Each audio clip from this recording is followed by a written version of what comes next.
All right, ladies and gentlemen, showtime, showtime, showtime. Welcome to the Nigerian Pro League Season 8. And I'm super excited. It is that time of the year. The league is officially here. We did have the playoffs last week. All of those teams battled to make it into the top 24. And now we have Group Red participating tonight. Top group, top teams. And your current Nigerian Pro League champions, 10-11, are back in the mix.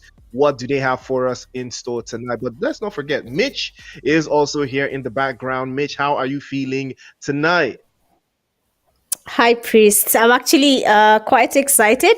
I don't think I've been here before, but I've seen these teams before, and I'm excited about it. You've said the previous winners for the MPL was 10-11. I don't know if they're going to be performing because, they still didn't give me a jersey, so I'm guessing the skills are going down because of that. But, I'm not going to say anything. I'm just going to stay excited. I want to see how the games are going to be tonight, and may the best team win. All right, you heard it from Mitch. May the best team win. She was rooting for 10-11, but you guys didn't send out her jersey.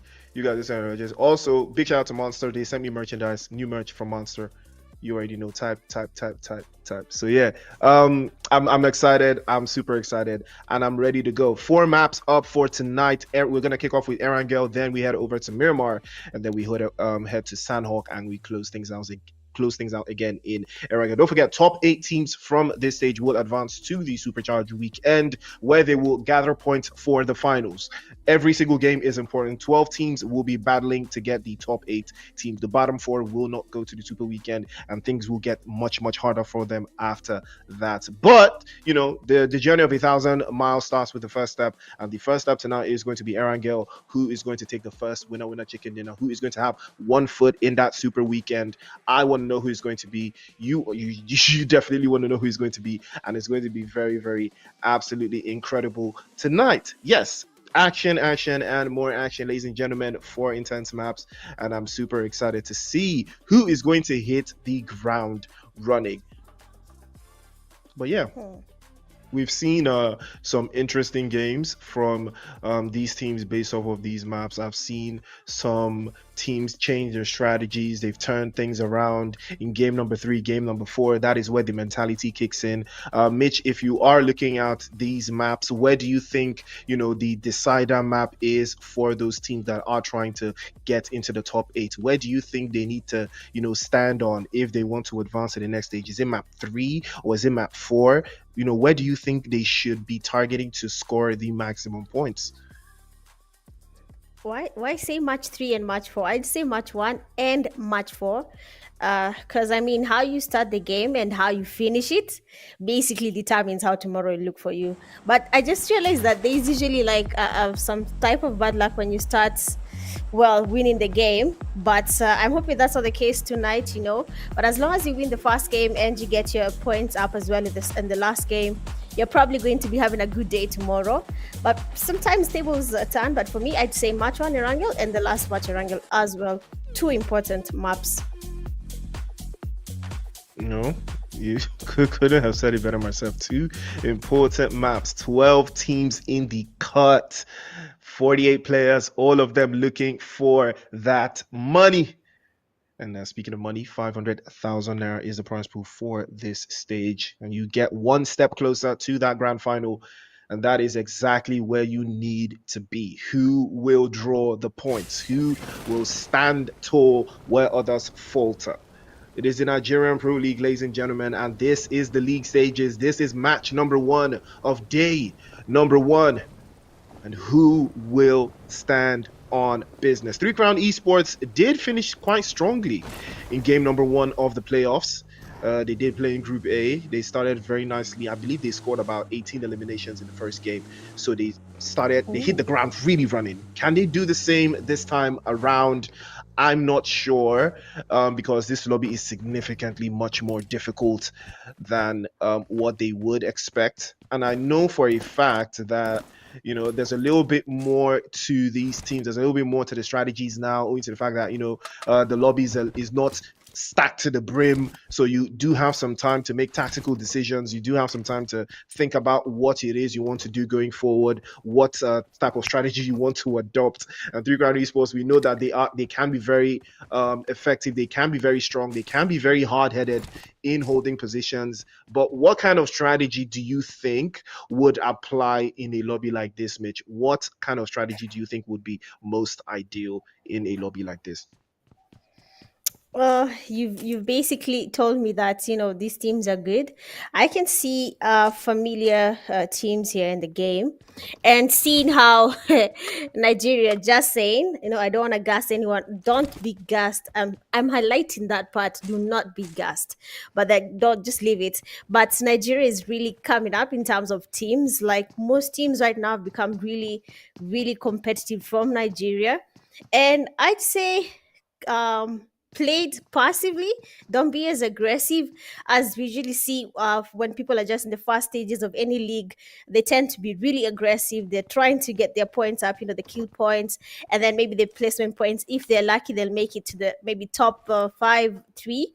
But other than that, I don't think now is the time to do that. You just say they have a prize pool in this stage. I'm really interested, Priest, with this whole structure for your league. You really need to catch me up because I don't know much about it. It's really interesting. I don't understand how there are prize pools in different stages.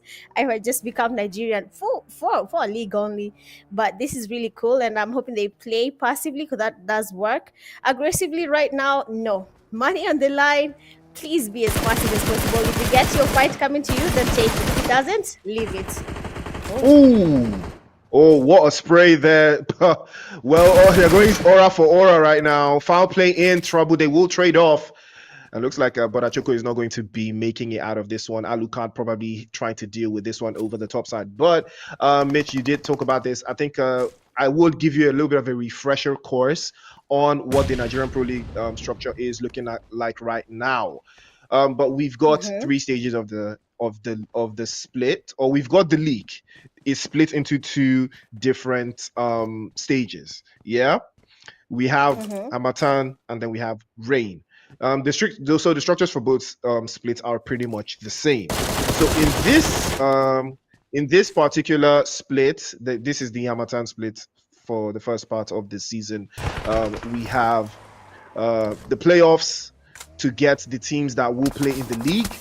So the playoffs is to make it into the league, and the league officially kicks off today. This is the beginning of the Nigerian Pro League in its totality. The playoffs is just to get the teams from the open qualifiers into the league itself, because we can't have every single team, participating in the league. We have to separate a couple from the rest, that kind of thing. So in the playoffs, we get 21 teams, and then the top three teams from last season will come here as well. So that's why you have 10, 11, Arab T Esports, and I believe 14th Gaming. They all came in from the previous season, so they got automatic qualification to this stage of the league. They do not have to play in the playoffs like everyone else. So that's how we get 21 teams from the playoffs, and to join three teams in the league stage, giving you a total of 24 teams. So 24 teams split into two groups of Group Red and Group Green. Group Green will play tomorrow, and this is Group Red. So these are all the teams participating in Group Red. And then the top 8 teams from this group qualify to play in the weekend. And in that weekend, that is where they will gather points to play in the finals. So the finals of this split is where you will, gather points for the grand final, which is a LAN event to be hosted sometime later this year. So yeah, you Oh. make some points from the super weekend, then those Mm-hmm. points will be added together. The top 16 teams over this Hamatan, and then the next split that will be sometime in, I believe, May, June. We'll have another split, then we'll take the top 16 teams of the leaderboard when you add the points together, and those teams will play in the grand final for the bigger prize pool. But these splits are like mini tournaments that lead into the grand final, where the maximum prize pool is and the LAN event is going to be held. Damn. That was like a whole book. Like you Yeah. have to, guesses, but that's really tricky. I don't know how Yeah, the players there's are catching up with all actually this. more. You know the funny thing, What? there's actually more. There's Oh actually no. more because in the super weekend you earn bonus points. You earn bonus points in the super weekend. Like for example, if you kill the team that won a chicken dinner in the previous game, you get 10 points. What? Yeah, Nah, exactly. I knew nah, you were that's gonna say crazy. something crazy. Oh, what a grenade! A trade-off is good. Pels gets knocked away by Alucard Ragnar, and foul play going blow for blow right now. Ronu is going to be the last player for foul play, and unfortunately, Order is in a better position than Ronu is right now. Foul play in serious danger. Pels has been knocked away. Alucard is also back up. Noruka is also very, very, very, very capable to hold off that corner as well. Ronu is trying to put through a little bit of a defensive smoke to hide the pattern there, but he might be exposed here. Ragnar have him on the sidelines. Grenades flying over the walls there. This could be very, very troublesome for foul play. They could be losing all of their players there. He pops a grenade just over the top. Ronnie tries to deal some more damage there. That's a very, very solid grenade. A couple inches too far out. And Order was the victim of that one, but unfortunately he couldn't do much. And Tribe Warriors on the other side getting peppered by Afro Esports. Again, Afro Esports being one of these stronger, teams. We saw them from the playoffs. They averaged, they got over like 100 points from 8 games. So you already know these guys is serious. But Ragnar, they want to close this out. They know that they need to get this done. Foul play have had a very, very, very interesting start here. Good grenade sent over the top side. Is it enough? Ronald tries to circle back, but he can't seem to find an angle as well, but he will hold the DBS and wait for the opposition to lure their head. Ragnar circling. They smell blood, and all it takes is just a little patience, and they will wrap this up. Yo. Oh, that's a nice shot. 1 HP, the DBS. It's criminal what the DBS can do. Noruka, low on HP on the other side. Tries to peek into the other corner. But unfortunately, Ragnar will close it out. Foul play. Number 1 team in the playoffs for Group C. Getting absolutely eliminated in first blood fashion. Only in the NPL. It's crazy. Mitch, you win the playoffs with 103 points. And in the league stage, first day, first game, your first blood. Yeah, that's really unfortunate. I hope that doesn't bring down their spirits. I hope they'll surprise us because you've said it's amongst the best teams. So I'm hoping to see something, but that's really unfortunate to be honest. Going back to lobby just 1 point from the first game, and you asked me when the game was beginning, like which game determines how you're going to be basically playing, and game one for foul play is basically just not it. But they have time. They have 3 more games to catch up. I hope they do catch up because you have to live up to your name. For example, Priest. If you don't sound like Priest, people ask what's wrong with you. So if foul play doesn't do that thing, it's going to be really really tight for them. But I can see a team that I know, Neon Rising. I was confusing them with a certain team. I kept on calling that team Neon Rising, and I got a DM saying we're not from Nigeria. I said, it's okay. I'm sorry. I didn't know. But you know what? These things happen. I was just confused that I was from watching these games. So my head was stuck on Neon Rising, but it's fine. But we have them here just next to where we have the Tribe Warriors, a very interesting esports photo there from Lick Me. The photo and the name. Why is he? Anyway, we have New Rising there. I just think I missed all this. How Nigerians just have very funny names and very funny characters. It's all cool. I have no problem with that. But I'm hoping to see some sort of action here. But Neo Rising so far, they seem to be going far away from this fight. Um, Umoja Gaming. Oh, this is a name from Swahili. I hope so. But yeah, it's a really nice name there, Umoja Gaming. Is this a new team in the Nigerian leagues or are they there? Have they been there from before? Well, they're relatively new. I would say they're relatively new, but they have been doing an amazing job of, putting up some numbers from the playoffs. They were number 1 in their group in the playoffs. They performed excellently, averaging over 65 points over 4 games. It was absolutely incredible, the numbers they put up. But I would expect them to do more of the same inside of these games as well. But again, there's so much ground to cover for the most part of these teams, and I'm super excited to see if there's going to be more as well. But eyes on the prize, ladies and gentlemen, your champions 10-11 Gaming, they have their sights set on Neon Rising here. It could be a very big, it could be a very big sandwich for Neon Rising right now if they can make something happen right there. Ooh, Kyoto over. First spray. More Steez gets knocked away. More Aura has to go up a little bit there to get the reset on. That is the first hit from 10-11. A little bit too early. They will be getting turned back immediately. And that's how you know a team that is absolutely serious stuff coming through from 10-11 there. I mean, you have to love the aggression that they wanted to show there, but you also have to respect the fact that Neon Rising were not having any part of it at all. Yeah, some XTC. There, I'm not gonna call them 10-11, but we have XTC. Just I don't know what their strategy is. I don't know if they changed, if they became better. But I played with Crusader yesterday or the other day, and he basically carried me throughout the whole game. But because I'm a noob, just let me highlight that I'm not sure if he's as good as his name. But we have a team right next to them as well. They should probably be thinking through their strategy right now. Already, they left a team right behind them. There's another one here in the recall center near Pochinki. So there's going to be a lot of tension on 10-11 side when it comes to what the teams are going to be doing to them if they decide to be in the middle.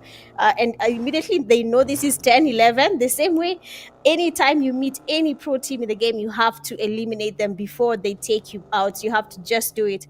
At the end of the day, if you don't risk it, you don't get anything. And there's a prize pool to be won. I mean, I'm still surprised that there's a prize pool in this stage, and there's a prize pool basically at the end, the finale. So these players really have a lot to win and lose at the same time if they don't really focus on how they're going to, make their rotations, pick the right fights to have. And then we have XTC, they're going for the push, and Bego is down. I believe Bego is just the man of the match here most of the time, but then he's down. And we have Danny Brown as well getting taken down. That means only one player remains standing, Crusader, the guy that I said can carry you if you're a noob. But let's see how it's going to be doing this tonight. Here is going to be carrying his team, seeing that two players already have been taken down. Danny Brown, Bego, the other teammates. Is it Yodo? Nah, don't come at me. You're about to say the same way you can't say Kenyan names. Just don't come at me. That character is down. Let's just say he's knocked. Let's keep it that way. And Crusader now, I believe he has a lot to do for his team. Already losing 3 players there. We have Ragnar as well here. Might be facing the same fate as a 10-11, 3 crowns esport right in front of him. And Order is quite low, and we have the players on 3C getting closer. Order trying to get away as far as possible from this place, but he has to be careful as well. There's another team right in front of him. They're basically sandwiched, and we have the first knock there. Order is down. His team is also facing same thing as 10-11. One player remains standing. I don't know what their strategy is. Teams are losing players already. It is just but the third phase of the zone. They're still not there in the place where they need to be. And a Kobe does take on the last player there, and it is GG's to Ragnar. Oh, wow. Absolutely solid defending from 3 Crown Esports. They were able to drive Ragnar all the way into the waiting arms of Four Portions, and Four Portions dealt with them very, very, very swiftly. Gotta respect the consistency regardless. But 3 Crown looking very solid. They are trying to play the split. You can see it, and it looks like it's going to work for the most part. But again, Ragnar getting overwhelmed here. That was just them getting overwhelmed, and that's why they got eliminated. I think they just didn't have the wherewithal to deal with 2 teams at once. They got stretched a little bit too thin, and they were hurt in the process. But 3 Crown Esports looking very solid here, playing all from that western side. They're just outside of Gatka. You can see McGrellin gathering intel, playing a little bit closer to the edge there, but the rest of his teammates are in the zone, so for the most part they don't have to deal with it, at least for the time being. But Dark Knights on the other side have been playing it quite slowly. They have set their sightlines on Four Portions, and they will think about this one, but for the most part it doesn't look like they will have to indulge in much going forward here. But they do have the intel they've gathered. They know that Four Portions is just up ahead, and they will be very careful for the time being. But again, we saw earlier XTC, they did get they did get called all the way back into the lobby, only leaving one player behind, and it is an unfortunate scenario there. But it is one of those things that we do tend to see from these teams. And yeah, Ted 11 or Ecstasy, as some would like to call them, they got overwhelmed there as well. A little bit too early for them. They got called out by Black Mamba. Black Mamba being the team to look out for right now. What a solid, solid start coming through from them.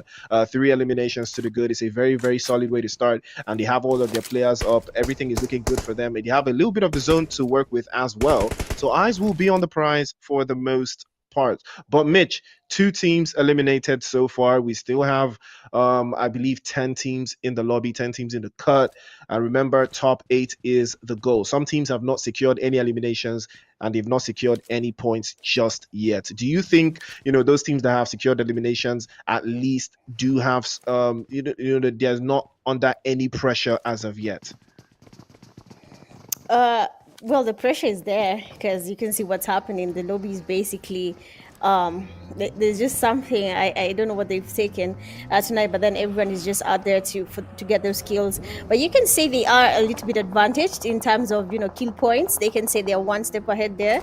But if you just have the kill points and you don't get to have the good placement points, yeah, unless you get 10 kills, then maybe we'll have something to talk about there. But a 2 or 1 might not be enough for them. So yeah, no, it's just not it yet. Hmm. Well, you could be right. You could be right, but I would be surprised if we see an upset here or something out of the ordinary. But for the most part, Black Mamba looking very, very comfortable with this position that he's got so far. It's very interesting to see how they are holding the zone a little bit from the south side. Again, it works for them. If they do manage to hold here for at least the next couple of zones, the next couple of minutes, I think that puts them in a very, very solid spot. It's very, very ideal for them to make something happen here. But eyes will be on Black Mamba and Three Crown Esports and Four Portions. These are the teams to look out for right now, as they are currently sitting on a very, very high pedestal on that leaderboard. And in the top eight, the battle for the top eight, it really starts from match number one, like you said. So we're gonna Mhm. keep our eyes on them to see if they are going to turn this around. It's a very, very big call. How you start the game, or rather how you start, the series of matches is going to be very interesting. Invisible Empire also pulling up into the mix. We've seen them; they were absolutely amazing in the playoff stages. Now we have them in the league for the first time in the NPL. These are the newcomers. What can they do? Can they turn things around? It is the Dark Knight setting sights on them immediately. Abubakar trays off immediately. Cupid will get knocked away. The onslaught continues. Grenades flying all over the place for Invisible Empire. Can they Yes, hold yeah. on? And the bombardment continues. Cupid still knocked away. Yeah. McGrellin from Three Crown Esports is on the western side. He might have a sideline on them. If they're not careful, they will need to reposition. They need to get into a better spot. They're still outside of the zone. Abubakar is not letting up. He's putting the pressure on continuously. Another grenade sent over, and this could be trouble. Sun gets knocked away, and that's trouble for Invisible Empire. Another grenade just over to the other side, and Cupid almost Mm. getting knocked away. But fortunately for them, they will have a little bit of a defensive line. But again, Dark Knights are not letting up. Yeah, they are not. I just saw Abu Bakar's name and I was interested to see how his gameplay is and what his reflex or immediate response is going to be in this fight. But then have perfect sprays there. Cupid is down.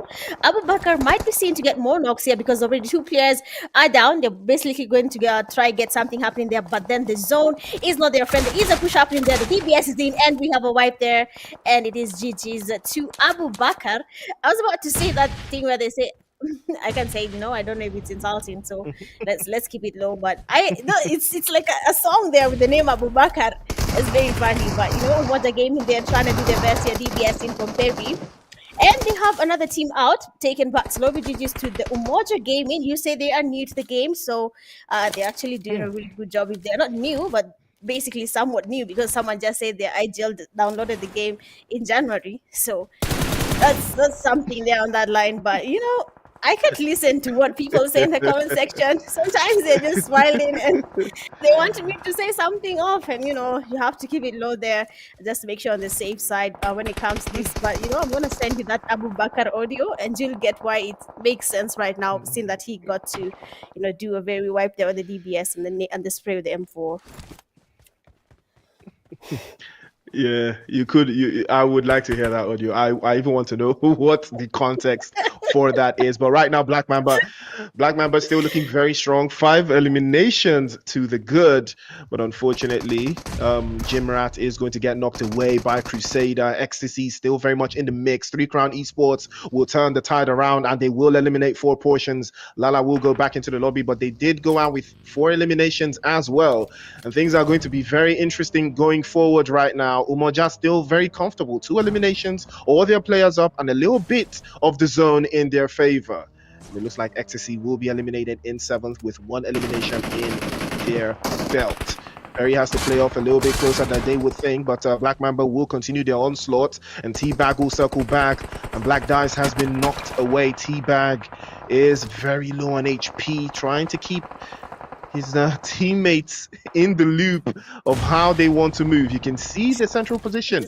Play zone is very much empty here. The northern side looking very, very astute. If they can make a way through, that's a solid grenade immediately from Cloud. The first one over the top side does connect, but Dark in trouble as well. Umoja will close that one, and that will be another one biting the dust. Umoja Gaming once again on the front foot. They started to cook.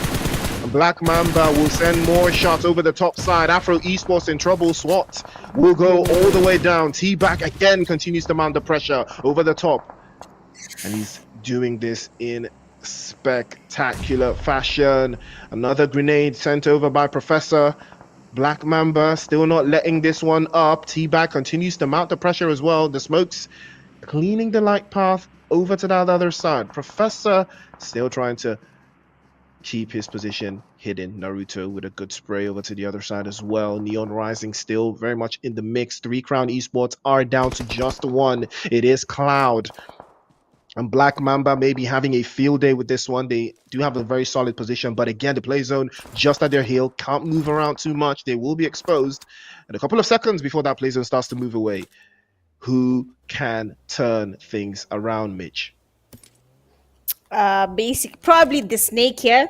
If they don't see him, he's probably going to ruin some people's careers here. But then it is GG's, I believe, to the Team Dark. I saw them with very impressive cars, and I was shocked for a few seconds there, but GG's them. I told you that the snake is going to be ruining people's career. They're trying to get in the task there. We have Professor right in front of him as well, and he's going to be trying to get some nades there. You can see the nades are definitely trying to get something happening. No one knows that Cloud is here. Everyone is just start part in the fights. Umoja Gaming are getting the last player there from Black Mamba. You can see everyone is basically everywhere. Afro Esports as well are taking on the fight there against Umoja Gaming. So I think the only person that is going to make it so hard for people right now is Cloud. I don't know. He's basically a snake, the snake that you have to be careful about, because the vehicle right next to him is destroyed. He can use it for cover. No one knows he's there. The people that knew he was there have been taken back to lobby by Uganda Gaming. But you can what? I say UG Uganda, sorry. UG is Umoja Gaming. Sorry, UG in Kenya means Uganda. But you can have the nades there from Afro Esports, Neon Rising towards Afro Esports. We have Umoja Gaming trying to get nades as well towards Neon Rising.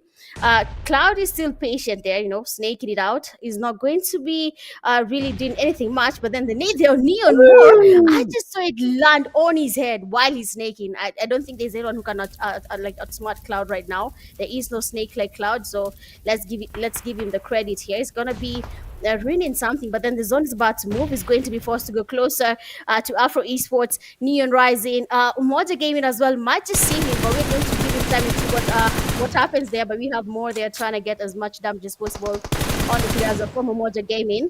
And his teammate Moore has been taken back to lobby. I'm still yet to understand what is happening, but then Cloud, that's gonna knock there, and it is GG's with the baggy.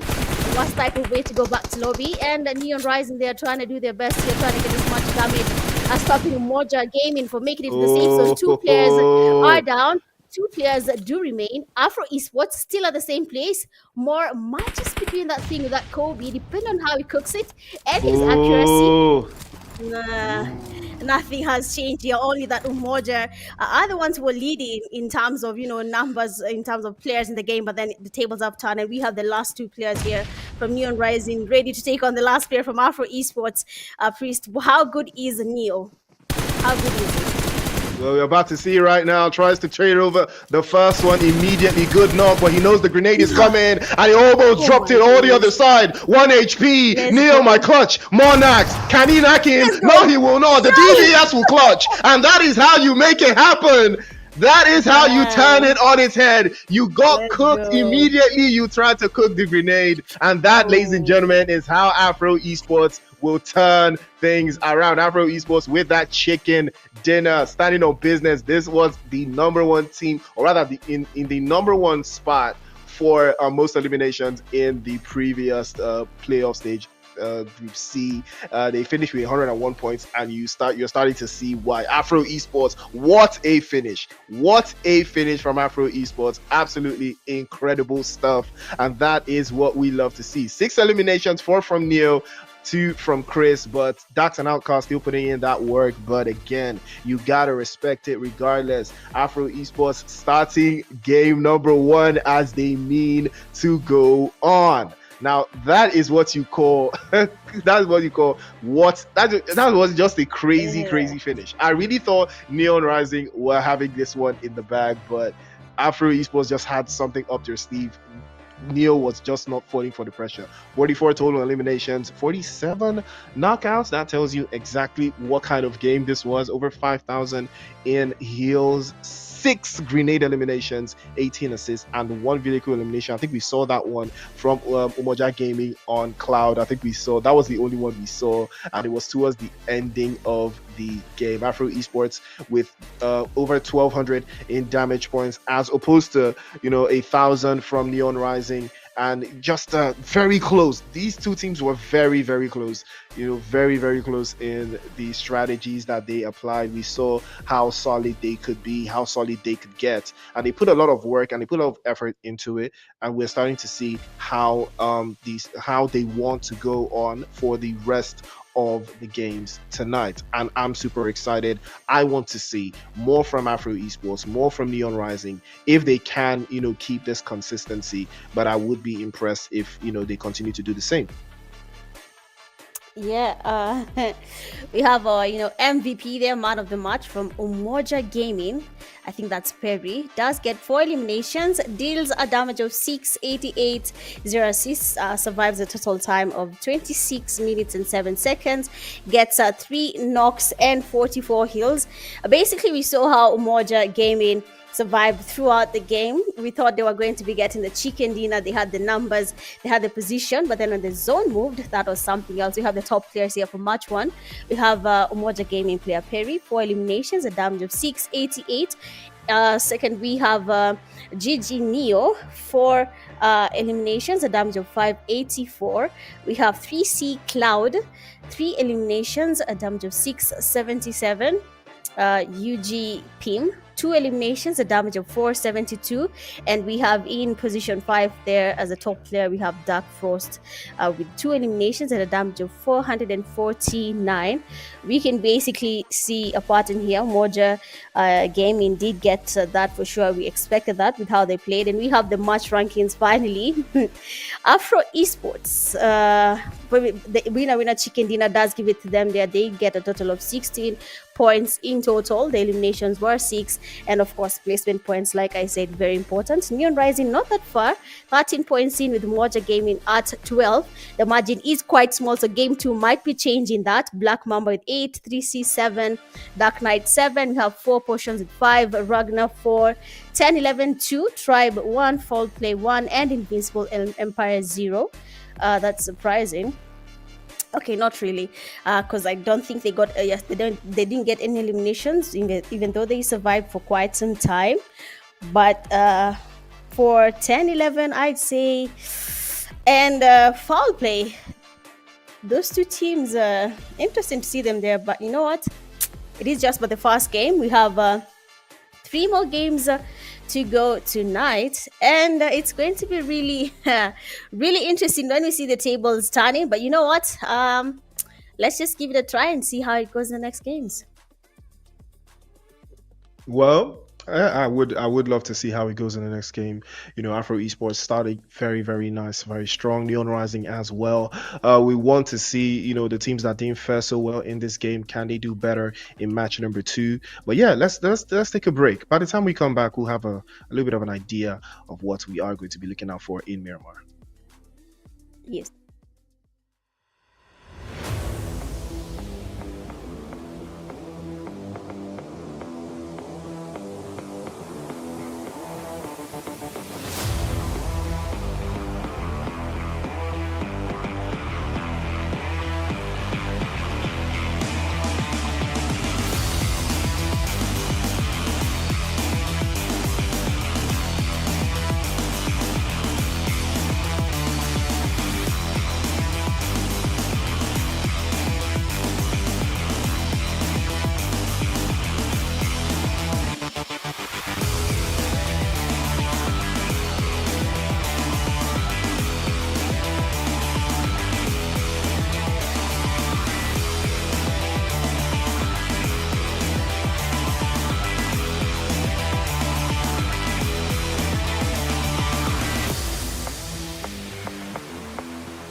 All right, ladies and gentlemen, welcome back to the show. It is the Nigerian Pro League Season 8, and we are in the league stages.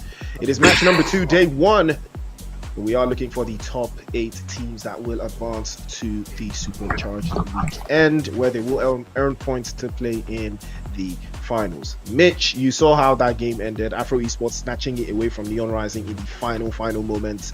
Do you think we're going to see more of the same tonight, or do you think that particular performance was just a one-off, and the other teams are going to advance and get better, in how they finish their final circle games going forward?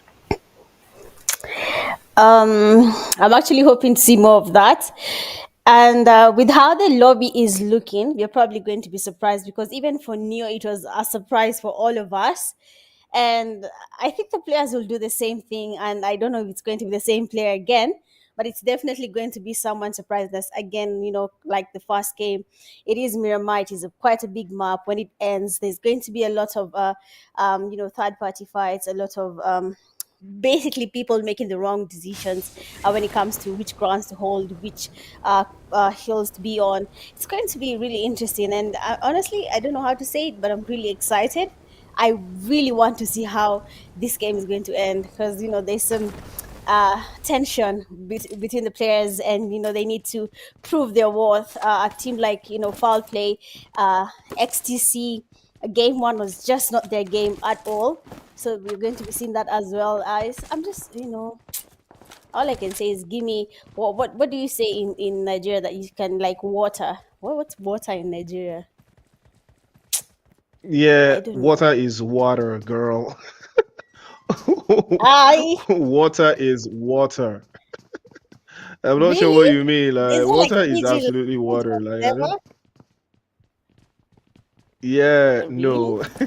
It's just water. Eh, It's just water. But again, I was reading some of the comments from the comment section. It was absolutely hilarious. Crowns is just a nuisance. Um, but it looks like Black Mamba and Ragnar. Oh, this is going to be a very interesting one.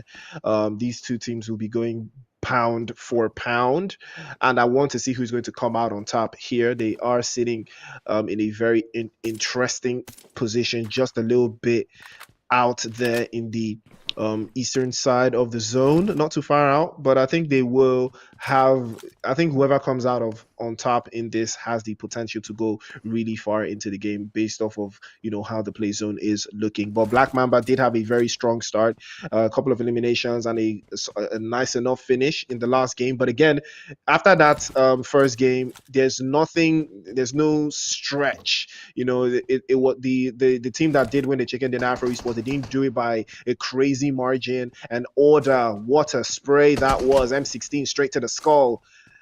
And Jim Rats will be going for the pickup, but Black Mamba need to be very careful now. Ragnar are very strong when it comes to taking engagements in close quarters as a unit. We've seen that from the playoff stages. Now, can they repeat the same thing? We saw how they handled themselves in the previous game against Foul Play, and it was a team that they did land with. We want to see, can they do more of the same? So we'll know for a fact that okay, yeah, this is not a one-off. They know exactly how to deal with teams, that are going to be fighting them early on. Black Mamba do have a fight on their hands right now. And DIC is keeping some information and feeding it to the rest of his teammates, so they will, position themselves in a way that they can score maximum points from this and not lose anyone at all. yeah, the names from these players are really, oh my days. Like I feel like there should be a review of names before anyone calls themselves anything. Uh, but you know what? PUBG is a free land and you can call yourself whatever you want to call yourself. And we have already one person been taken back slow with the Dark Knight so far. At least have one elimination in the bag now. And I'm really worried about, these early fights. There's just something about it that doesn't sit well with me because it's usually a 50-50. There's no guarantee. I can't really say I'll go for that team and take them back to lobby. That there's no such guarantee, so it's really a thing that I'm never a fan of, because most teams tend to go back to lobby too early. I think that's the same case that happened for foul play when it came to game one. They landed there in Severny. They lost a fight too early in the game. So for now, if the same thing happens in San Martin, this same teams, either of the teams here, could be losing it too early in the game. No placement points, no kill points. They're just on zero. And we saw some teams had 0, 1, 2 points just from the first game. So it's really unfortunate. But I hope they rethink it, because I can already see the players there from Dark trying to go far away, but then they're getting some sprays on their side. Tribe Warriors, that does get one of the Chinese guys down. That means they can now easily go in for that push already. They are down one player, and they are being counter right above where Kiss Me is. What? What is this? What? What is wrong with this team? On a serious note, I don't know. You know what? KISS is trying to cook up an aid here. Probably going to be seeing a Kobe. If he does have really good earphones, we're going to be having him getting the exact place to need. But then the buildings in Miramar are not child's play. You have to really, really know your way around these buildings. Otherwise, you're going to be camped out on the stairs here. They're going to be taken back. So, but we have there. He's going in for that push, and he's been waited on with a shotgun. So another gun I've become fond of. I don't play with the S1, but then this game we have a lot of players that are using it. We have the pre-fires with S12K. We'll be seeing something happening, but then again the UMP that's taking down another knock in. The players are from Tribal losing players one by one. It is now up to, you know, man, y'all are making my work so hard. But we have him going for that push. Beautiful knock. The S12K does take on the first knock. And of course, it is a GG, so that player is going to be taken back to lobby immediately because his teammates are not that close to him. So it is GG's to you, Tribe Warriors, for that beautiful save from your teammate KISS. Man, you know what? I'm just going to ask it. What I say it's going to cause some trouble, right? But you know what? It's fine. They're making it so hard. I mean, I don't see the I don't see the I don't see the I don't know why it's so stressful for you though, because I would be Listen, if you say their names I would just consecutively, mm-mm, yeah, just look at their list, okay, yeah, and that's the say them thing, yeah. consecutively. Yes, you can't. That's crazy. Okay, I actually can. I just don't have to say me. I would, I just Ah, don't say the me. I just say so that's the trick. That's the trick because these guys, man, these guys, man. But yeah, Invisible Empire, Three Crown Esports, two teams locking horns right now. No team has been eliminated just yet. Tribe and Dark Knights did lock horns and they did trade blows one for one, but they walked away with two eliminations apiece there. So that's going to be a little bit of a shocker for them, but they will think twice about their next moves for the most part. Invisible Empire, they are a little bit spun around here. I think they are trying to make their way out of this, but Three Crown Esports, we already know they're not going to let them out. And we know how important it is for a team like Invisible Empire to start very strongly. They did have a very, very horrendous last game. They played a little bit too slow to the zone and they got hurt by Dark Knights and a couple of third parties as well. But let's see, can they do more of the same? Even better this time around, Merrick is trying to get onto that first floor and close this out very quickly. Cupid takes a hit, but Wesco is immediately going to drop him off. And here comes Nexus again. He craps into that other side and gets the drop. Merrick is still knocked away. McGrellin on the other side, trying to apply some more of that pressure. Good grenade from General. And he might be able to make something happen from that other side. Perfectly launched from Oh General. Nexus my. will bite the dust. He's going to get knocked away. 3 Crown Esports in trouble. There's no cover for Nexus. He's exposed. He's going to be flushed, surely. And General is going to love this one because they know they will be trading off. Nexus tried to escape, but he will swallow a couple shotgun shells straight to the head. McGrellin on the other side. 2 trays into the No. other drop as well. He's going to get knocked away. And a closeout for 3 Crown Esports. And Invisible Empire are not going to back away from this one. McGrellin still knocked away. Can he get picked up? There's a big chance he might do. But Merrick on the other side, can he apply some more pressure? Can he keep this up? Grenade, just a couple of inches wide, doesn't bounce through. An Invisible Empire, they want to close this out. Son has to play behind. General looking for a 1 versus 2, potential 1 versus 3 as well. Grenade will fly over through from Sonos. He's charging that one up. Can he make it happen? But General will hold on first, and he will be trying to back it all up and again and hold on to a little bit of that position as well. But the Invisible Empire, can they think? Can they hold on?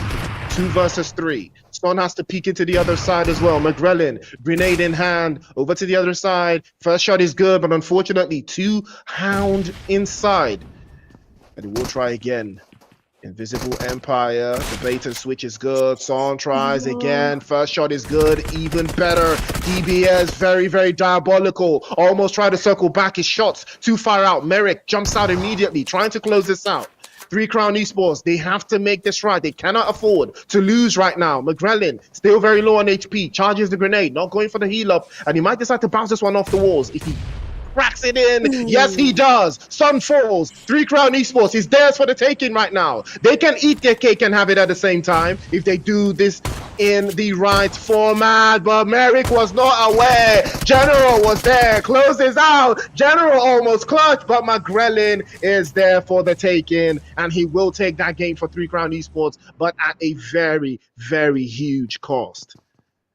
Yeah. Oh my days. I was watching that fight on edge because, for Invincible, they were actually, how do I put this? Last game, they went back to lobby with 0 points. And when it came to that fight, I feel like they needed more confidence when it came to that push because they had every single card right. One of the players from 3C was low. It was going to be an easy push there, get an easy knock because all the teams there had no meds, but then they hesitated. They did not go for that push. And I was just like, no, I really wish I was there to tell them that they can go ahead and get that push. They just lost an easy fight for them because it looked really good on their side. They were really holding all the cards. They had the knocks, they had the thrusts, but they were just a little bit scared there to go in for that push. They thought they might lose it if they go for that push. I don't know if I'm overreacting on that point, but this is something about that fight. I feel like they had the upper hand, but they just let it go there. And you know what? It is fine. These things happen. You just get to learn. At the end of the day, the more you play these games, the more you become familiar with what happens. You get your confidence up, you start pushing the teams. It's all along that line. But already we have the zone trying to move now. We are headed to the third phase of the zone. We have teams here, that is Black Mamba, and we have Ragnar as well at the same place here. They are in the blue zone. The damage is going to be there, of course. Miramar is quite a big map, so as soon as it closes in, the damage will be a little bit higher. Most teams do not have meds. I don't know why. Probably they did not loot up enough, but they seem to be lacking in terms of meds. So that should be their first signal to avoid this fight as much as possible. But you know what? Every man for themselves. If they want to engage, well and good. Yeah, you're right. If they want to engage, I mean, it is what it is. But Ragnar, they did lose one, I believe, to Ecstasy in the third turn now. But it looks like Ecstasy have adopted a strategy here, and it is to eliminate where they can. Fyodor with a beautiful shot. Mini 14, they will clutch 2 eliminations to the good right now, and Ecstasy is leading the charge. Ladies and gentlemen, the action has kicked off. We've still got 11 teams very much alive. And it's very interesting that we did have 12 teams in the lobby and they're still having hard drops. It's very interesting as well. We've seen that it can be very diabolical for some teams. It takes a lot from them mentally and resource wise to hold on and play out from inside the blue zone. And most of these teams in the blue zone, it's going to be hard for them to make the rotations because it's going to cost them a lot. But I will like, I really would like to see how they will come out from the play zone right now. I'm talking about Ragnar because, you can see Francis is taking a hit. The utilities are starting to burn. They do have a monster truck in the vicinity. Black Mamba, not the best start that they would have liked. They've taken damage, they're taking hits, and they are burning on utilities and playing this close to the edge or playing this deep in the blue as well. Again, we've seen how this can hurt you, towards the end or towards the final third of the game when you don't have enough utilities to see you through. Everything will work in your favor except the fact that you don't have utilities. Ragnar, they know this. They've already hopped in their vehicle and they want to find a way into the circle as quickly as possible. But they could be very, very exposed here because you've got ecstasy just up ahead. If they can make the right rotations, I think they will be able to get a better spot. You can already see them taking hits. Bego with a spray for generations. Good knock over to the other side. And ecstasy might have something here. But again, Bego, does he want to commit to this? It's going to be a very tricky one for him because he might be getting knocked off if he's not careful. Finds a good Yeah, spot, for sure. but he's going to get tagged up immediately as well. So let's see what 10-11 is going to be up to. Oh, XTC, because they have Ragnar right in front of them. They have some redeeming to do. Beautiful spray there from Crusader. Doesn't really get something happening there. And they need to really pull up their socks here at this point because they went back to lobby, I believe, just how many points was that? Let me check for myself. 2 points. So they need to really, really, really up their game. But then perfect spray there does get two players, Ragnar and what's the other name? Alucard. Oh, all the way back to lobby. Crusader, Crusader's in a good job. One player does remain there, and it is GG's. That was an easy last kill. They didn't even put any effort on it. They just That went was for it, actually and it oh, is that was GG's. actually a four piece. Yeah, that was actually a four Oh, piece. Fyodor did close them out. Yeah, Fyodor did just do a 1v4 against Ragnar. So Ragnar do need to, they need to do a little better. And I think is owing to the fact that, not enough information, landing with another team, no yeah. utilities, no vehicles, all those things, they will cost you the game. And they've cost Ragnar this particular game. 10-11 Ecstasy were in the vicinity. They picked up on all the information and it showed. They were just waiting for these guys to come outside and they started to pick them off one by one. I really thought they could escape, Ragnar, but unfortunately, it was just 10-11 just had the entire area mapped out, and that is why it worked for them. But Achoko did get knocked away there from Dark Knights, but I think he should be fine. Utilities, oh, I Let's spoke too go. soon. Abubakar will spray perfectly. We'll connect a couple more shots as well. But Achoko and Horonu, the two players from Dark Knights, have somehow applied some more pressure. And NFP, can he make something happen for foul play? Shalom is exposed, and Morstees will steal that one away. Will knock him clean off. Again, not enough intel. You get the knocks, that's good, but you're not safe. You get the knocks, you want to go for the flush, but you're not safe. It's not safe outside. And they're starting to learn. That's something they're starting to learn immediately. And now we are going to see that for a fact that, a couple of teams, they are trying their best to make this work, but again, there's so much information that they're losing out on, and that we've seen these teams playing without any information. That is what is hurting most of them. They're not gathering enough intel. They are just moving, based on the play zone, and it's starting to cost them. Yeah, actually, you said something about the Intel, and I was thinking when this whole competitive games are starting, people learned about the scouting and trying to be as informed as possible before going for that push. I don't know if it's me or do you think it's still something that still happens because I don't think I'm seeing people doing that anymore, or even if it's there, it's not as aggressive as it was before. But yeah, you can tell me, do you think it's something that's still there? Because you've talked about the intel and how they don't have enough information before they can engage or do anything. So is it something that changed, or what is happening in this gaming scene these days? I believe it's more of, adapting. Me personally, I feel it's more of adapting. The game the game has evolved, so you have to evolve with it. There's more strategies now to playing in the esports ecosystem that teams are still trying their best to master at this stage that we're in right now. But I will have to commend those teams that have been consistent over time, improving their skills, getting better at the game, looking for more ways to be productive, more ways to be competitive, to get a little bit of an edge over the other teams that that I've yet to look for that competitive edge in themselves. So yeah, I think more often than not, we do think about the brand new teams, where they are picking their strategies from, how they want to advance, what level they want to get to. And I would be very interested in seeing how this particular game, shapes up for a team like Ecstasy that's already started very nicely, 5 eliminations to the good. But, can we have Umoja Gaming show us what we saw in the playoffs? Tribe as well, the same. These are the teams that were very, very strong in the playoffs. And now, can they do more of the same? DIC with a good shot. Crusader is going to be a victim of his own hubris there. He's getting swept away. And again, for the second time in a row, Black Mamba will be the thorn in the side of Ecstasy. Is there some beef there? Someone just said it's chemistry.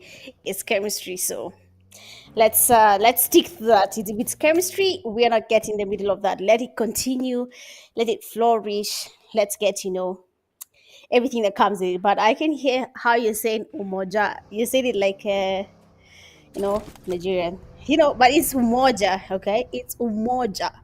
That's how you say the name. Umoja. But anyway, what do I know about how to say some teams' names?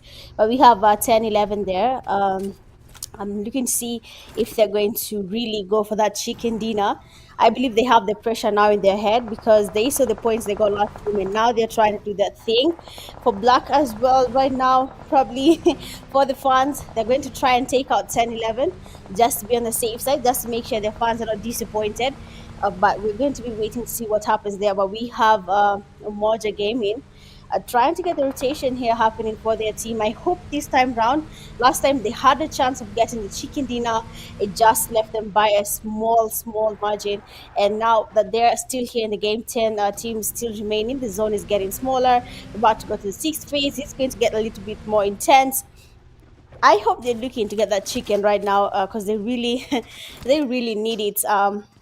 They need to prove to people that yes, we are new, but at the end of the day, we can actually do that thing. We can get our points, we can get a chicken dinner, and we can actually be better at the end of the day. Same thing for though they are back to lobby, that is i.e. they're just in lobby. It's totally okay. New team, new environment, these things happen. But we have more teams now closing in. Los Leons, I don't think I saw the last time a zone ended here, and if it does, it's usually very, very, and I mean very nasty. But we have foul play. They are seeing a team. Oh, they just got wiped right in front of them. That is Afro Esports. For foul play right now, they have a chance. I mean, Afro Esports last game, their Neo did a very amazing last elimination with the DBS. So now it is up to foul play to live up to their name. Last game, fast team to go back to lobby. They're still in the game. Not really fast, but fast, yes. But now they are looking to get as many points as possible. Their teammate, their Ronox, is down. One of them as well, again, is also down. They have just two players remaining in their team. And for Neon Rising, also another team that lost the chicken dinner, they had it. They had the numbers. And this time around, again, they still have the numbers. They are full with three players in the game. They have teams surrounding them. They are in a compound. The zone is not with them as of now. They need to start moving. They need to start making their rotations to know where they're going to be holding. Because at the end of the day, the best place to hold is in the safe zone, never in the blue zone. Three Crowns Esports as well in a compound. I believe they are in the safest place so far, as the zone is just right behind them. They're going to be right at the edge of the zone when it closes in. So now every single team right now is going to be forced to make the rotations for the IGLs to be as alert as possible, because where you take your team, that matters. Although someone said the IGL, yes, is just 50-50 on the team's performance, but I always believe you're as strong as your IGL. For me, I don't know about you, Priest. Yeah. Yeah, I mean, it's also, very key. Nick with a grenade over the top. Bego is going to be the victim, but a good trade-off immediately as well. But a Choco getting swept away. Umoja Gaming, they will turn the tide. And Three Crown Esports will close that one quite nicely. Lala with a beautiful grenade over the top side. And Ecstasy will lose yet another player. Foul play looking very, very comfortable. But unfortunately, they will be swept away back into the lobby as well, just as they were about to catch their groove. And now things are going from bad to worse for a couple of these teams as well. Tribe Warriors have made their way a little bit closer. Lick and Kiss working together. That is... Lick and Kiss working together to, raise the stakes for Tribe Warriors is a good. So far, they have done a magnificent job playing as two, but there's still a long ways for them to go into the final third. Neon Rising once again into the top 7, and Morris Steez did get knocked away, but I believe he can get picked up. But unfortunately, Black DIC is all the way in there, and he's going to close this out. Steez will be going back into the lobby with the quickness. Neon Rising on the other side looks like they might not be rising any further, but right now Ecstasy trying their best to hold on here. Roman with a good grenade over the top, but he is having a little bit of a tough time here. Fyodor might not like this one. Danny Brown has to be very careful, and he did make the move just in time. Ecstasy swing from left to right to left, and he can't escape that last grenade from Roman. And 4 portions, they might be liking this one. Molotov just outside, and Danny Brown will be going for the pickup for Ecstasy. 4 portions in the middle of all the engagement and all the action. Pim from Umoja Gaming charges the grenade, perfectly launched, but a couple of inches shy, not enough to do the damage that he was looking out for. But now Tribe Warriors trying to breach, they're trying to make their way inside and snatch, wrest this position away from Ecstasy. Roman exposed a little bit too long. He gets dropped away by Lick.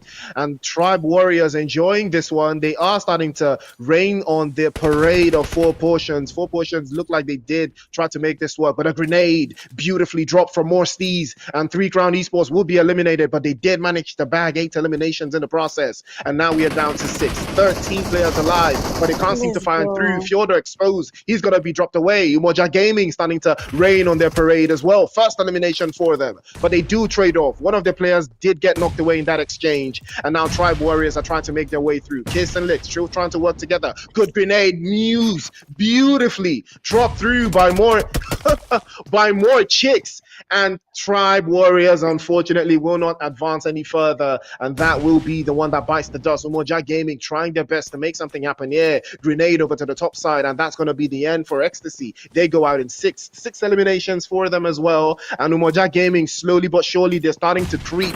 They've got 2 eliminations and all of their bodies, and now the one over to the other side. The president of Nigeria, Tinubu, knocked away. Umoja Gaming trying to reach inside. Molotovs, grenades, everything, all but the kitchen sink. They throw it inside. They need to close for a portion at bay as well, and they are trying to circle back into that open side. DIC try to escape, but Neon Rising say no, they will shut it down. Black Mamba go out in 4th. Solo gets knocked away. Umoja Gaming, they smell blood in the water. They know now is the time. They need to clutch it in. They cannot afford to leave anybody standing. They will bait and switch. Another one will bite the dust. More Steez prone on the ground, doesn't want to expose himself, and 4 portions still trying to hold on. I believe that is their last player, hanging on by a thread. More Steez again. Neon Rising in these for the 2nd time in a row inside of the top 3. Can they make it happen? Lala's finally discovered by more chicks, and he's gonna be sent away as well. Pim is exposed, but a grenade is dropped. Sway for sway, trade for trade as well. Umoja Gaming, surely can they do it? It's slowly but surely, and it looks like there's a big chance for them to make it happen. More chicks is still holding on. He has the S12K in hand, and the pickup is already coming through. Naruto knows that they need the numbers advantage. More Steez sent back into the lobby. More chicks on the other side. He switches over and he's trying to take the 1v1. Now he might be exposed. First shot is good. Trays it to the other side. First shot again. F12K for Let's go. F12K. But unfortunately, he Let's will not clutch. go. Umoja Gaming. Game number Very 2. nice. Let's go. Winner, chicken dinner. I mean, I called it. Please call me that guy. I called it. I said if Umoja Gaming does prove people wrong, we're going to be having something. And they just did that. They got a chicken dinner. I mean, yo, thank you so much for proving that, there's nothing like the caster's cast. It is not there. It is a myth.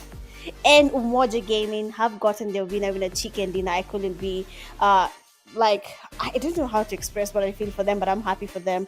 We have them getting we have Naruto, 1 elimination, a damage of 177. Perry getting 1 elimination, a damage of 230.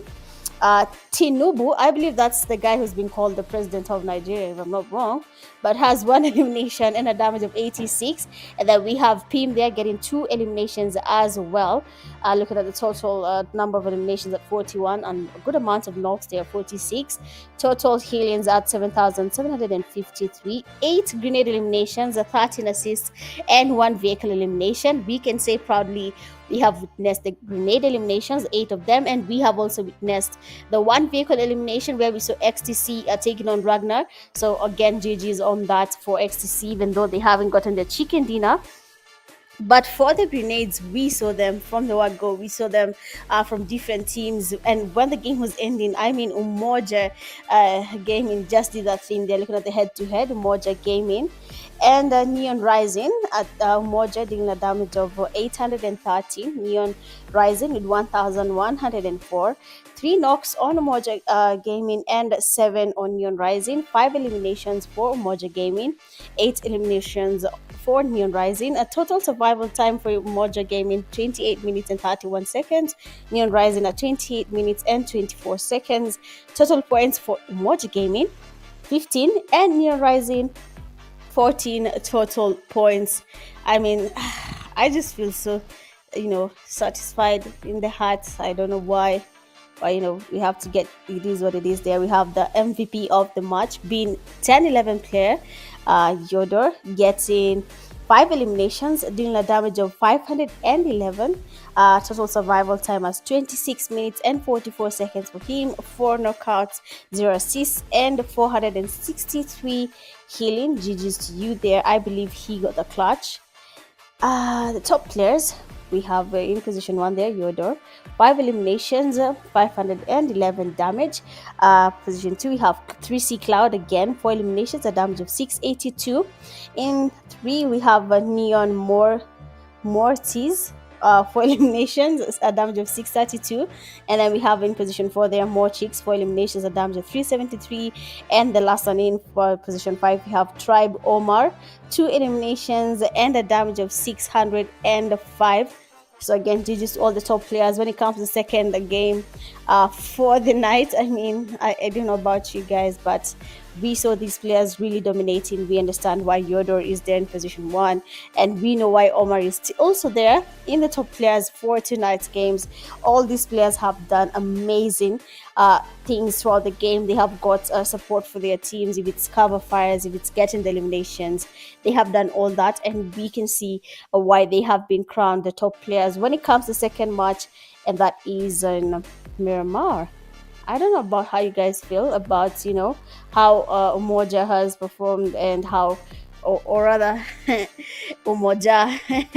But looking at the total rankings for this match, we have Umoja Gaming getting a total of 15 points. They deserve that. We saw exactly how they got the 15 points. Neon Rising just behind them, 14 points in total. 3 Crowns Esports position 3 there with 9 points. 10-11 position 4 with 8. 4 Potions position 5 at 7 points. Tribe Warriors 6 points. Black Mamba 5. Palpay 5, Dark Knights 2, Invincible Empire 2, Afro Esports 0, and Ragnar 0. Really surprising there to see Afro Esports in 11th place with 0 points in, but it happens. Overall top players, we have 3C Cloud, 7 eliminations, a damage of 1,359. In position 2, we have Neon Morse, T's 6 eliminations, a damage of 1,038. We have position 3, Perry, as 5 eliminations, a damage of 918. More chicks there, position 4, it's 6 eliminations, a damage of 430. And the fifth place there, we have XTC Yodor, 5 eliminations and a damage of 604. Of course, for Yodor, we saw him getting these points in the uh, fight in the just the previous game, the game here in Miramar, and the overall standings. Umoja Gaming, the new team, the IGL who downloaded the game January. Yeah, Priest, tell us about it. Yeah, I mean, Umoja Gaming standing on business, and they absolutely deserve it. That chicken dinner was well deserved. They played it perfectly. They kept all of their players up. I saw the rotations coming. I started to see, okay, these guys have four up. They have four up. Every time I looked at them, they have four up, and they just had to rotate properly, and they did. And that paid off for them towards the end of the final third. They just occupied that space and started using their numbers, and and just switching things over, and they turned up the gear just at the right time. But Neon Rising standing on business, doing an absolute banger of a job. Once again, second place back to back.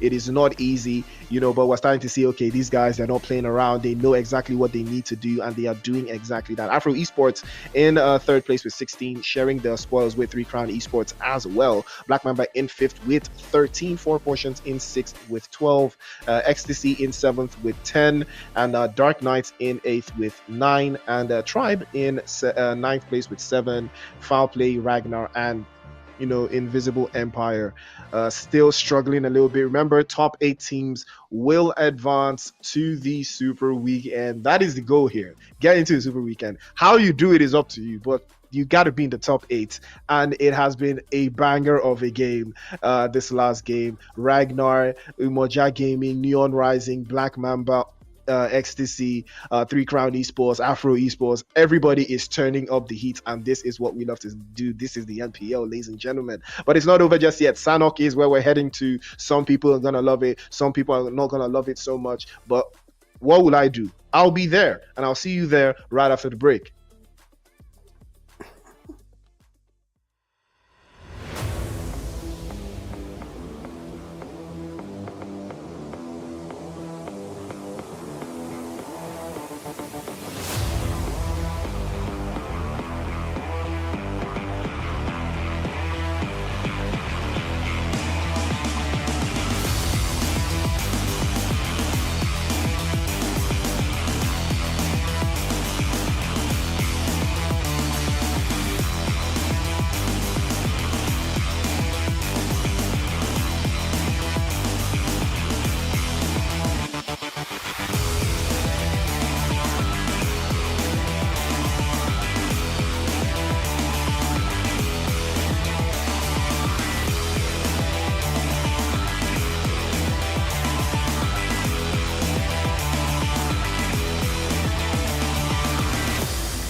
All right. Well, we just saw some amazing turn of events inside of that game. Umoja Gaming coming with a chicken dinner, and what a chicken dinner that was! Absolutely fantastic, absolutely phenomenal. And Mitch called it. He said Umoja Gaming was gonna take a new team on the block, and they're gonna prove themselves, and they ended up doing that. Now, Mitch, do you think they're gonna do it again, or is that just a one-off thing that, oh, they got lucky and it's going to be a fall off from them, going into Sanok?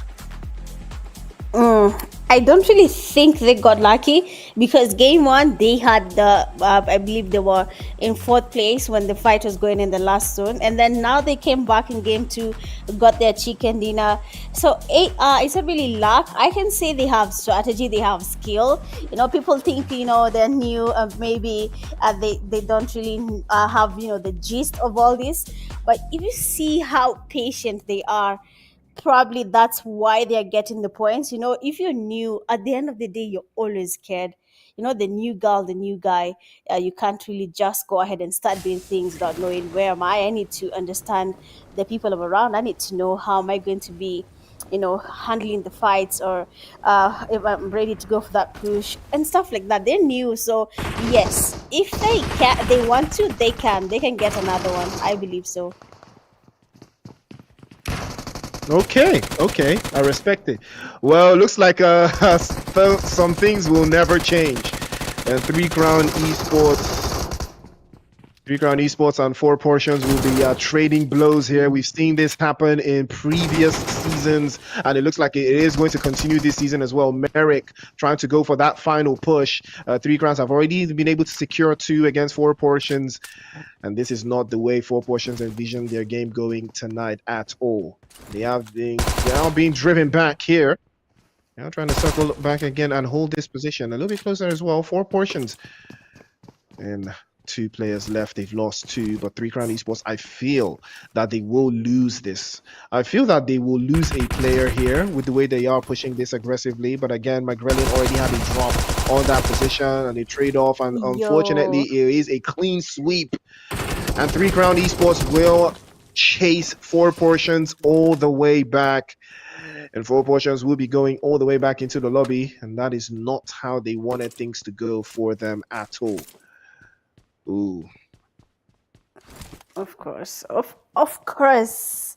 I mean, well, Three Crowns Esports there have a reputation to hold up. So you can see what they're trying to do now. They just proved they can take on an early fight. Previous game when it was starting, I said I do not support early game fights, just early in the game, just in the fast zone. The zone hasn't even started deciding where it needs to be in the next phase. So I don't really support that. But then for 3C, they have proven me wrong. And we have seen Tribe going towards them, a very sneaky team. Even in their names, they're hiding things there. But they're even for the game here, they're really trying their best to be out there for Afro Esports. It was really unfortunate to have them going back to lobby too early in the game. They went home with 0 points. The first game they had the 15, and it's been really shaky for them. But I'm hoping they can, redeem themselves. Their tribe warriors, the players. It's a small kid. The players are going to be going towards the players from Three Crowns Esports. Probably are going to be surprising there with a few knocks before they can go in for that push. That is if the players from Three Crowns Esports do not support them. But it's just the beginning of the game. It's just in the fast phase. A few minutes in, they're going to be going to the next phase of the zone, and it's going to be getting a little bit more intense. A long time ago, again, the same way you say the esports scene is changing, the strategies are changing, the scouting is reducing. People have different perspectives. When people are playing Sanhok, there's something about um I saw a team trying to camouflage in a bush. I don't think that thing happens anymore. Do people still try to camouflage even now? I mean, camouflaging is part of I think it's part of the experience. I think it's part of the experience. If you want to camouflage, it's all about, hiding in plain sight and waiting for the opposition to make a mistake so you can eliminate them. But again, we've seen, you know, we've seen teams do things like this in the past, but now they are taking different strategies. They're taking different shapes. They're taking different forms, and I gotta respect it. I have absolutely have to respect it because if there is a way you can beat your opponents, without having to break too much of a sweat, I mean, why not? I mean, you're going to be looked at in one way or another, but, they will be fine at the end of the day. The objective is to be the last team standing by whatever means necessary. And, you can't be mad at the opposition for trying to one up you or outperform you regardless. So, yeah. It's still part of the strategy. It's still part of the strategy regardless. I've seen, teams do more of the same before, but again, it's the league stages. You have to be in the top eight. Some teams, we don't even know where they sit right now. And after this game, we will know those players, or rather those teams that have some, they need to do something. They need, to turn things around inside of this last game, or they will not qualify for the Super Weekend. This is where it all begins. This is where it all starts. You do not want to be in the bottom four by the time this game, ends. So you're basically saying these games are the determinants, and you can see already some strong teams are not really living up to the challenge. So what will happen if these teams don't make it? Because anyway, don't answer that. We're not jinxing anyone. Just leave it. But I hope every team makes it. Everyone puts in the effort. They get their points up and they make it. But when you look at the zone right now, it's going to be at a very interesting place. Because a team like Three Crowns, they are holding Painan. They might just be the safest when it comes to the zone rotation before it decides to shift again. And we have the Dark Knights here waiting on foul play. Game one, they went back to lobby early. Game two, they tried a little bit there. They got their points up. And now they're going to be really forced to get more points again. But we have the player that being spotted. Perfect spray. Doesn't really get a knock. Oh, he does get the knock there. NFP is down. And now the foul play players are going to be a little bit tense now. Seeing the players are from Duck getting closer. Perfect spray there from Ronax. And we have Frostinho being knocked here. And we have Abu Bakar. I believe you've seen the audio there. When he did the clutch, I almost felt like singing that thing, like it just made sense in my head to say it like that, but I can't say, I don't sound like that guy.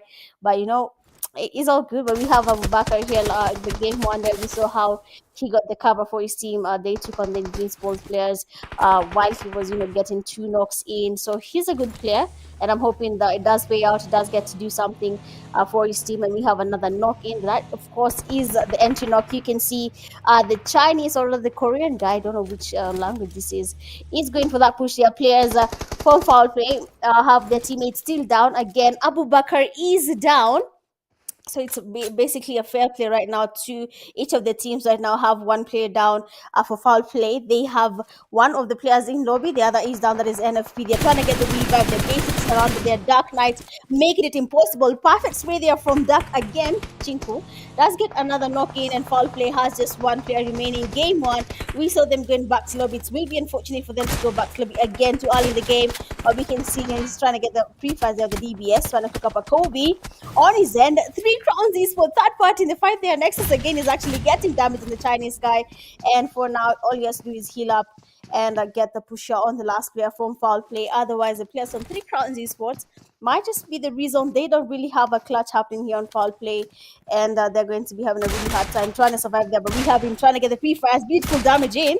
That should be the call for him to go in for that push. And he tries to cook up another nade again. Is it going to be a Kobe on this guy? Of course, it's not, because the nade there from the foul play player Ronax does get a knock immediately. I mean, the nade was just perfect. They're trying to get the mollies in, just to damage him as much as possible. Three Crowns Esports still seeing the fight as it goes on. They want to third party these fights. We're going to be seeing another Kobe in. The nade does get the damage. The player is down. Frostinho is low. The push is going to be there. He is really, really Ooh, low. he's 1 And for the player HP from foul though. play, might just be giving us, a 1v3 right now. Is it going to be possible? Actually, for I forgot his name, Firmino. I was going to say Ronaldinho. But yeah, the guy, oh my days, the name just made sense when I said like that. But for Dark right now, they are having a really hard time there from the player from foul play. They have three crowns third party on the side, so we're going to be waiting to see what happens there. Oh, okay. Foul play player there has been taken back to lobby. Last player in from the foul play, and it is GG's to them. He tried his best, but then it didn't really work out. And we have another team in Invisible Empire. I don't know what they want to do. I'd say for Invincible Empire, I'd advise them to go really passive, like go away from this fight as much as possible. But for some reason, they are always landing in a fight. I don't know how, but they are always in a fight. Every single game, they land in the same place as another team. They're forced to engage. Either they get at least one elimination or none. So I'm really feeling a little bit worried for Invincible Empire right now.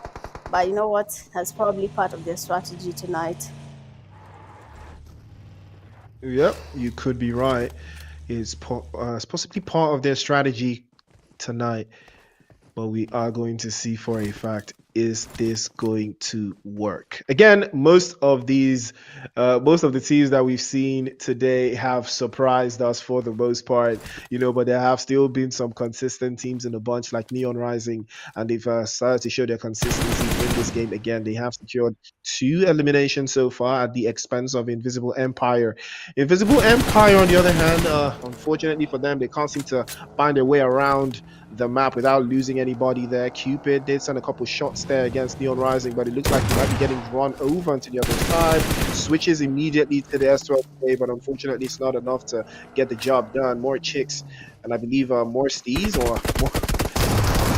They are trying their best to do something here, but unfortunately he will be overwhelmed and overrun. More aura with the S12K will clap him back into the lobby, and that will be them going out in 10th place. Invisible Empire struggling really, really hard here. And it is unfortunate for them. They can't seem to find their footing, but hopefully they will be able to next week, because the way it's looking, unless they get a chicken dinner, that is the only way they turn things around there, or an amazingly crazy game in the final match number 4. But right now, Afro Esports, they're playing it very slow, they're playing it very chill, getting themselves in a very nice rotation. Take a look at Umoja Gaming up north, holding the entire north for themselves. A very good position for them as well in the northwest. Ecstasy also making the same play, but Three Crown Esports sitting quite nicely in Pine Land. They haven't moved since the whistle went off and the game started, but now they will have to. Play zone shift all the way towards the southern side, and I think it was a blessing in disguise. A team towards our southern side was blessed with the zone right now, and they are going to be loving it. But again, with great power comes great responsibility. Will you hold the zone? And will you make the zone yours in the final third? Right now, Mitch, 33 players in zone number 4 going to zone number 5. Mitch, I think it's way too many players for such a small zone. What do you think? Yeah, that's actually a lot of players. I didn't even expect this team to last this long. Mostly, Sunhawk is small, yes. People learn together a lot, and we have a lot of teams going back slowly. But I think the players right now are really, really tense. You say that if you don't make it to the top 8, you're not going anywhere. So, in the head, they're like, nah, we need to get these points up. Some of them are doing really, really bad. Not like bad, like bad, but they have to really try the best and get as many points as possible. And that is exactly what is happening right now. You can see every single team is trying as much as possible to survive. Neon Rising themselves, they just passed by Afro Esports and they did not even want to engage. They're getting knocked, but they still do not want to engage. They need their points. It is very risky. A small map, all these players. When we get to the fifth, sixth phase and we're still this much, it's going to be really hard, especially for people who don't have devices. I think they're going to be forced to buy new devices after this game, for real. Yeah, you're absolutely right. And it looks like Three Crown Esports may be having some difficulty here trying to hold that Painan for themselves. It's costing them a lot of resources and a lot of time. And Suck with a solid grenade over to the other side, trying to hold it through. And they are trying to breach Afro Esports here. They've not necessarily had the best start so far, but the grenades from Afro Esports are trying to keep them at bay. It's Chris and Dax in a very strong holdout position, but Chris immediately gets kissed by that DBS and he will take another hit, but he tries to take the 1v2, but unfortunately Tribe will be sending him back into the lobby, and the play zone is not favorable at all. Afro Esports losing yet again. the chicken dinner, it hurts. It really hurts when you get a chicken dinner, and then Yeah. the couple of games that follow, you just can't put the work in, and it's starting to show. Three Crown Mm-hmm. Esports on the other side, just making their move outside of Painan, trying to move towards that hillside position. You can see Umoja Gaming not too far away. That's going to be a very interesting engagement, because I believe it is going to happen. If Umoja need to secure, these It buildings and is these true. open spaces for themselves inside of that Mm-hmm. zone, can they make it happen? But we're about to see as Ecstasy will turn their tides around, and Ragnar will be on the receiving end of those bullets. They will lose one. Order tries to hold on and will be held back by Bego. Trade off immediately. M4 will shut it down. Danny Brown now trying to take on Francis. It's a 1v1, and they have heard him. Grenade immediately trying to get launched. That's a perfect one. Over to the other side. Pim takes the hit, and here is the engagement we saw looming forwards. Tinubu, Nigeria's president, his grenade launched over the side. Will it connect? Just a couple inches wide, but Ragnar will be eliminated courtesy of Ecstasy. And Three Crown Esports now is the cost of doing business. They will take yet another hit. Black Mamba striking once again. Tribe Warriors will not survive any further. Professor will take them back to class. And one by one, they will be going back into the lobby as well. Black Mamba still looking very comfortable here. And Umoja Gaming will take the last hit, and they will be going out surely after that engagement. That is quite unfortunate there, but you know what? It happens, and we have Tribal now finally perfect spray here from Keys does get a knock there on Bako and has at least three more players from 10, 11 right in front of them. The nades are definitely trying to get the connection here, but nothing is happening so far. Keys trying to cook up a nade as well towards the players from XTC. Is it going to be a Kobe? No, that nade was just too far out, not close to where anyone is from XTC. He needs to be a little bit patient with that nade there. Crusader might just be getting it. Oh, it doesn't really do that thing. Another nade does get cooked again, but doesn't really connect because they are moving every single time he tries to pick up a nade. And yeah, we need to invest in our headphones because that's really, really important when it comes to picking up the nades. They're trying to get your Kobe's in. We have XTC are now sandwiched. They have Tribe behind them. They have Three Crowns Esports right in front of them. McGrellin, Nexus again. All these players coming in. XTC knows how good 3C is. They don't really know it's 3C, but they have to be really, really careful because if this fight does happen, it's going to be really hard for them to balance between 3C and the players from Tribe. There's going to be a lot of pressure. 3C is going to put the pressure. Tribe is going to put in the pressure again. You can see what Mark Maxi, or is it Kuz? I hope it's Maxi. Merrick. Please, please. Oh, I don't tell Merrick I called him Maxi. Well, we have Merrick there, really Well, trying to get the damage on the players. Please don't tell him. I'm begging. Just leave it, okay? Let's live. Just leave it. oh, that's a good grenade, but immediately he turns that one out. Oh, what a shot that was. Fyodor gets dropped away there. Tribe Warriors not backing down, but they will be going for the closeout.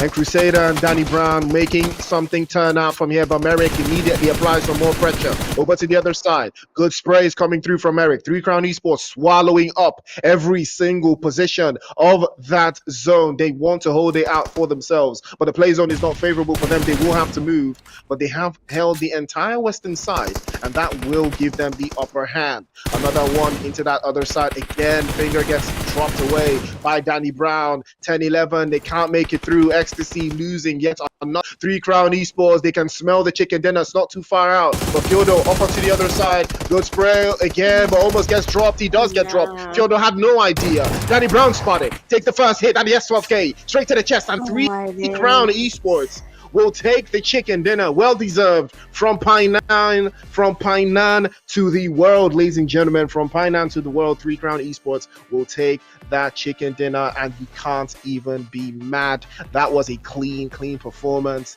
and you gotta respect it regardless. What a performance that was. Three Crown Esports, well deserved chicken dinner.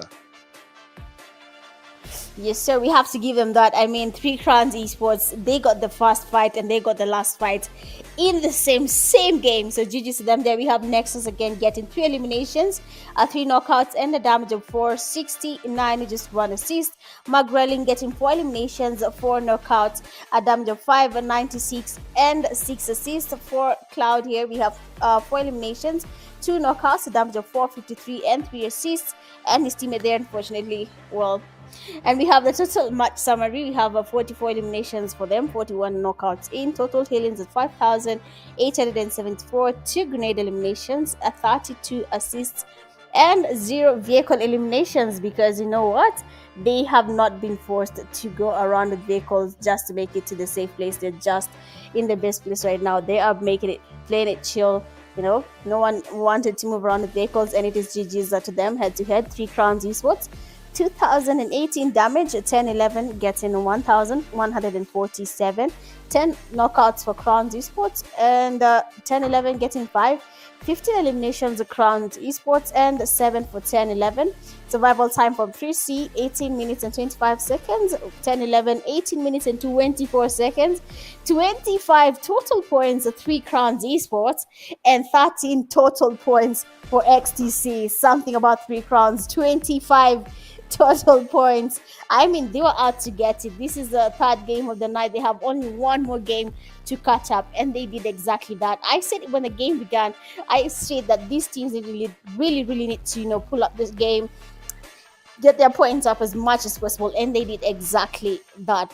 And I don't know if they're going to be keeping up the same momentum, because the last game is just here, and they need to really, and I mean really really put out their MVP. Yeah, MVP Danny Brown though. MVP Danny Brown. The Big Danny Brown with the MVP, 5 eliminations, 600 plus in damage points. I mean, survived 18 minutes.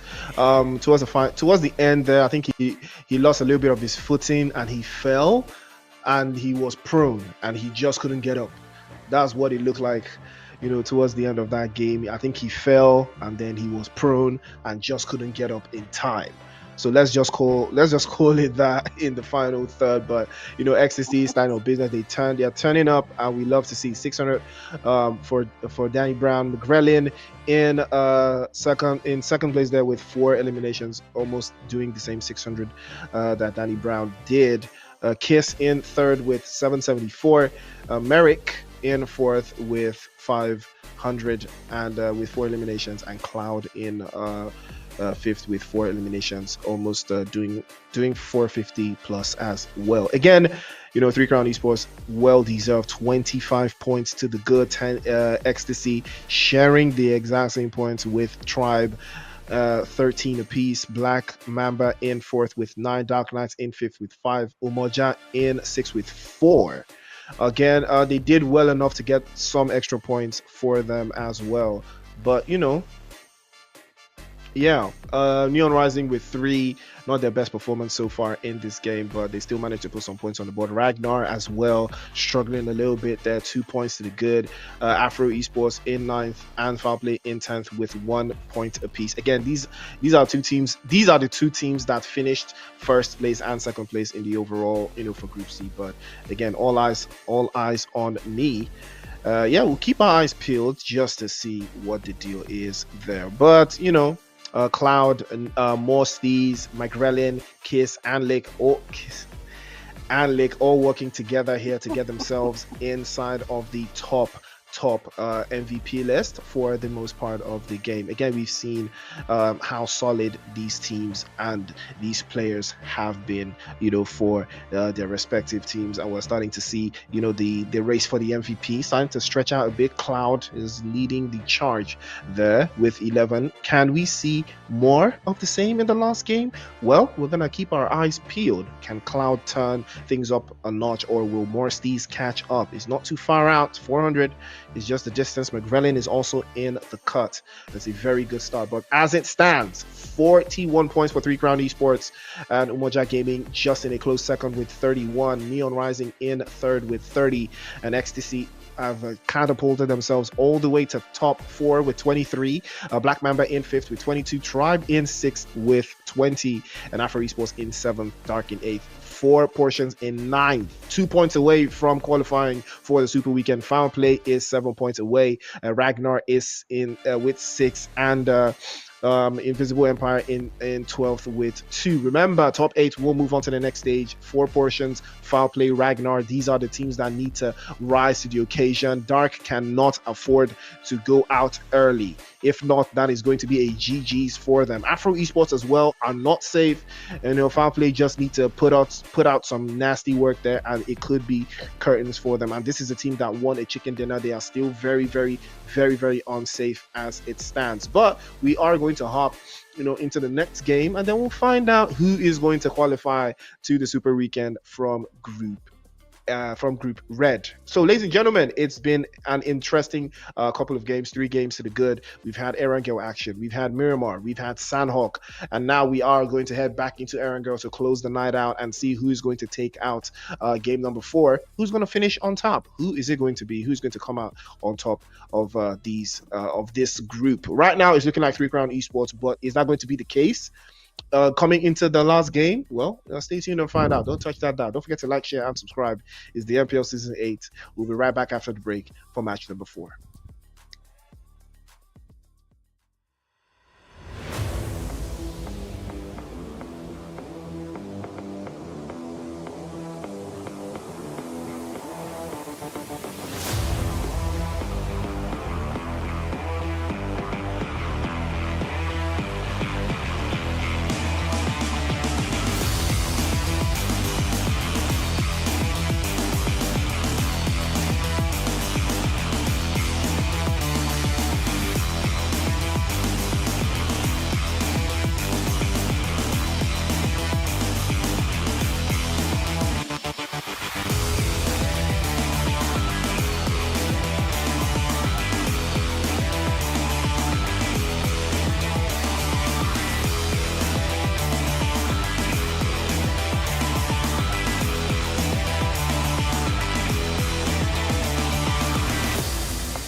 Ladies and gentlemen, welcome back to the show. It is the Nigerian Pro League Season 8. It is the league play, and it is the last day it is the last match, rather. I wouldn't call it last day because we still have games tomorrow, but we do have the last match for tonight. It is match number 4, and we've seen what a night it has been. Three different chicken dinners, three different teams, three different styles of getting those chicken dinners. Now it is the battle for top 8, and we saw earlier 4 portions, foul play, Ragnar, all of those teams all vying for a spot inside of the Super Weekend in the top 8, to be joined with the other teams from the other group as well. So that is going to be the first Super Weekend of the league stage. So it is super, super exciting. And I want to see who is going to take this game by the scruff of the neck, because we saw earlier, Afro Esports, 4 portions, Ragnar, Dark Knights, all these teams are hanging on of just by the skin of their teeth, by the edge of the bottom 8 right there.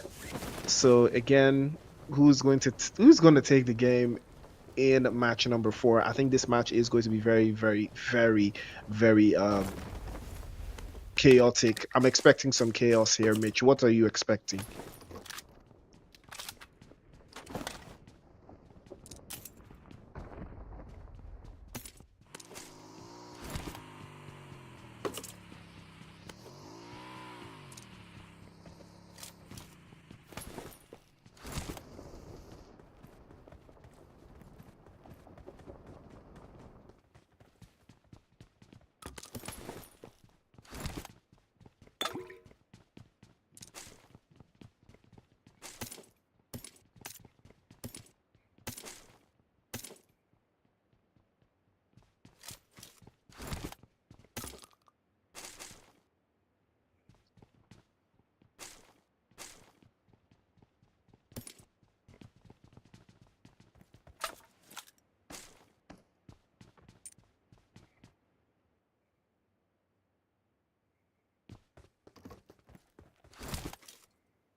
Well, we will see how it plays out.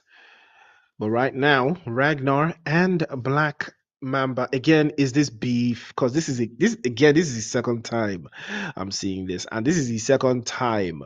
Um, no, this is the fourth time Ragnar is landing with a team. I think they've landed with a team in all the games today. And I think Black Mamba, they've landed with Black Mamba 2 times out of 3. It's very interesting to for me to see them landing, in here with Black Mamba in the vicinity, back to back fashion, or rather in this type of fashion. I would expect that there would be strategies employed here for the most part, but I'm starting to see that it doesn't matter to these guys, because it looks like Umoja Gaming is also here. So we've got Umoja Gaming, Black Mamba, and Ragnar, if I'm not mistaken, all in the mix. Or it's a triple threat in Milta. This Milta is not it is not gonna contain all these teams, bro. It's not. And if Umoja Gaming are in a position to take any engagement they want, because they're currently sitting in the top 3, but still they can't afford they still can't afford to give points to Black Mamba. Regardless, Black Mamba also can't afford to die early, because that puts them in a very tricky spot.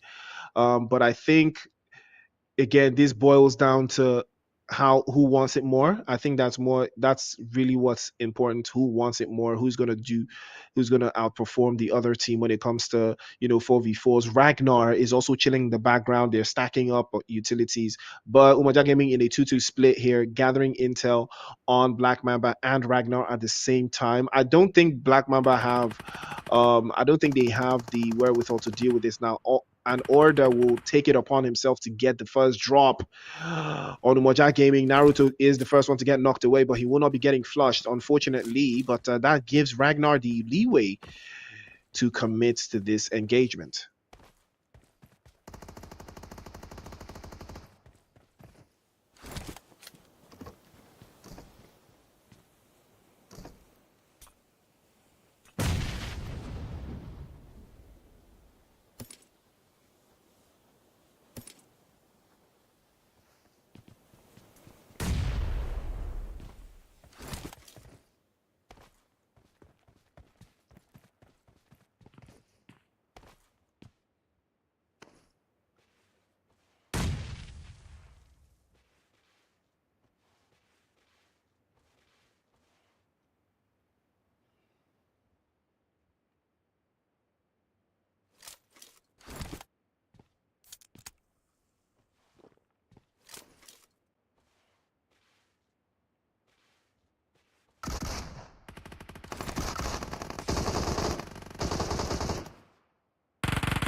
Ooh, well, looks like Mitch may be having some technical difficulties on the other side. Hopefully, will be getting fixed for the most part. I do apologize for that one. But Umoja Gaming here, able to snatch one elimination earlier on. And Tinubu was the one to make that happen. Umoja Gaming looking very comfortable here. Ragnar, on the other hand, not too comfortable. I think they are trying to pull away from this engagement.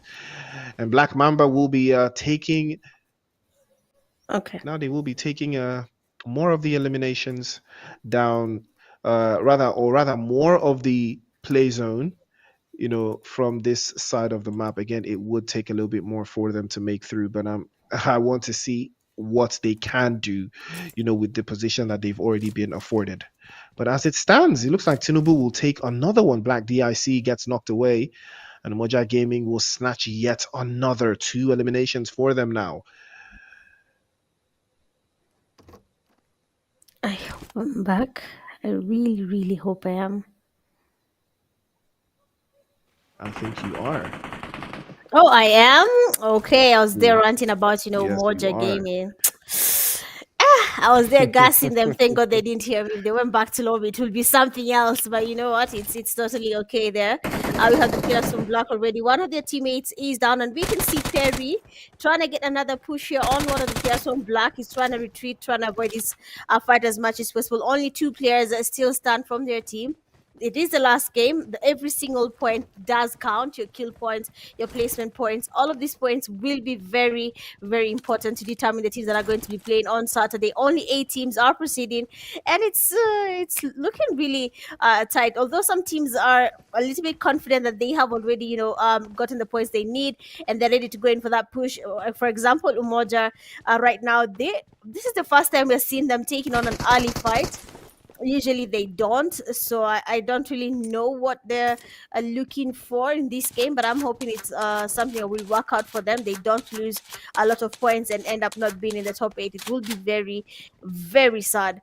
And for Black as well, they need their points up already. Two of their teammates are in lobby, two are remaining. The zone is closing in. In the next maybe 20 seconds, they're going to be going to the second phase. They need to start moving. So a lot is on the line for these teams, but I feel like they are not really seeing that. They just want to get these points. If we like, let's wing it. If we get it, fine. If we do not, so then well, it was not really for us. But honestly, I don't really like the winging it. They just really have to put on the same effort they had in the first game, towards the last game. But you know what? GG's on that. We have 3 counts as well passing by. Oh, they do spot him. Perfect spray there from Pim. Does spot stop the player from 3C trying to get the knock on his teammate, and Nade is getting cooked up towards him. 3 players are down. Umoja Gaming already is losing players. Just Pim remains standing from their team. Like I said, something is, I don't know why they're feeling confident, why they took on the first zone fight. I don't know what changed in terms of their strategy. They had the best strategy. They were taking on late fights. They were taking their sweet time. Pim can get the revive on Tinubu. Oh my days, he did not do it. Oh, wait, I thought he was the president. Oh, it is the president, Tinubu. I was led to go back to lobby. I didn't know he was called that, by the way. I just learned something new about Nigeria. But we have a 3C coming in here. Probably I'm going to learn more as the game continues, of course. Well, well, well. Yeah, Three Crown Esports enjoying the fruits of their labor right now. They are in full swing and they are very, very active.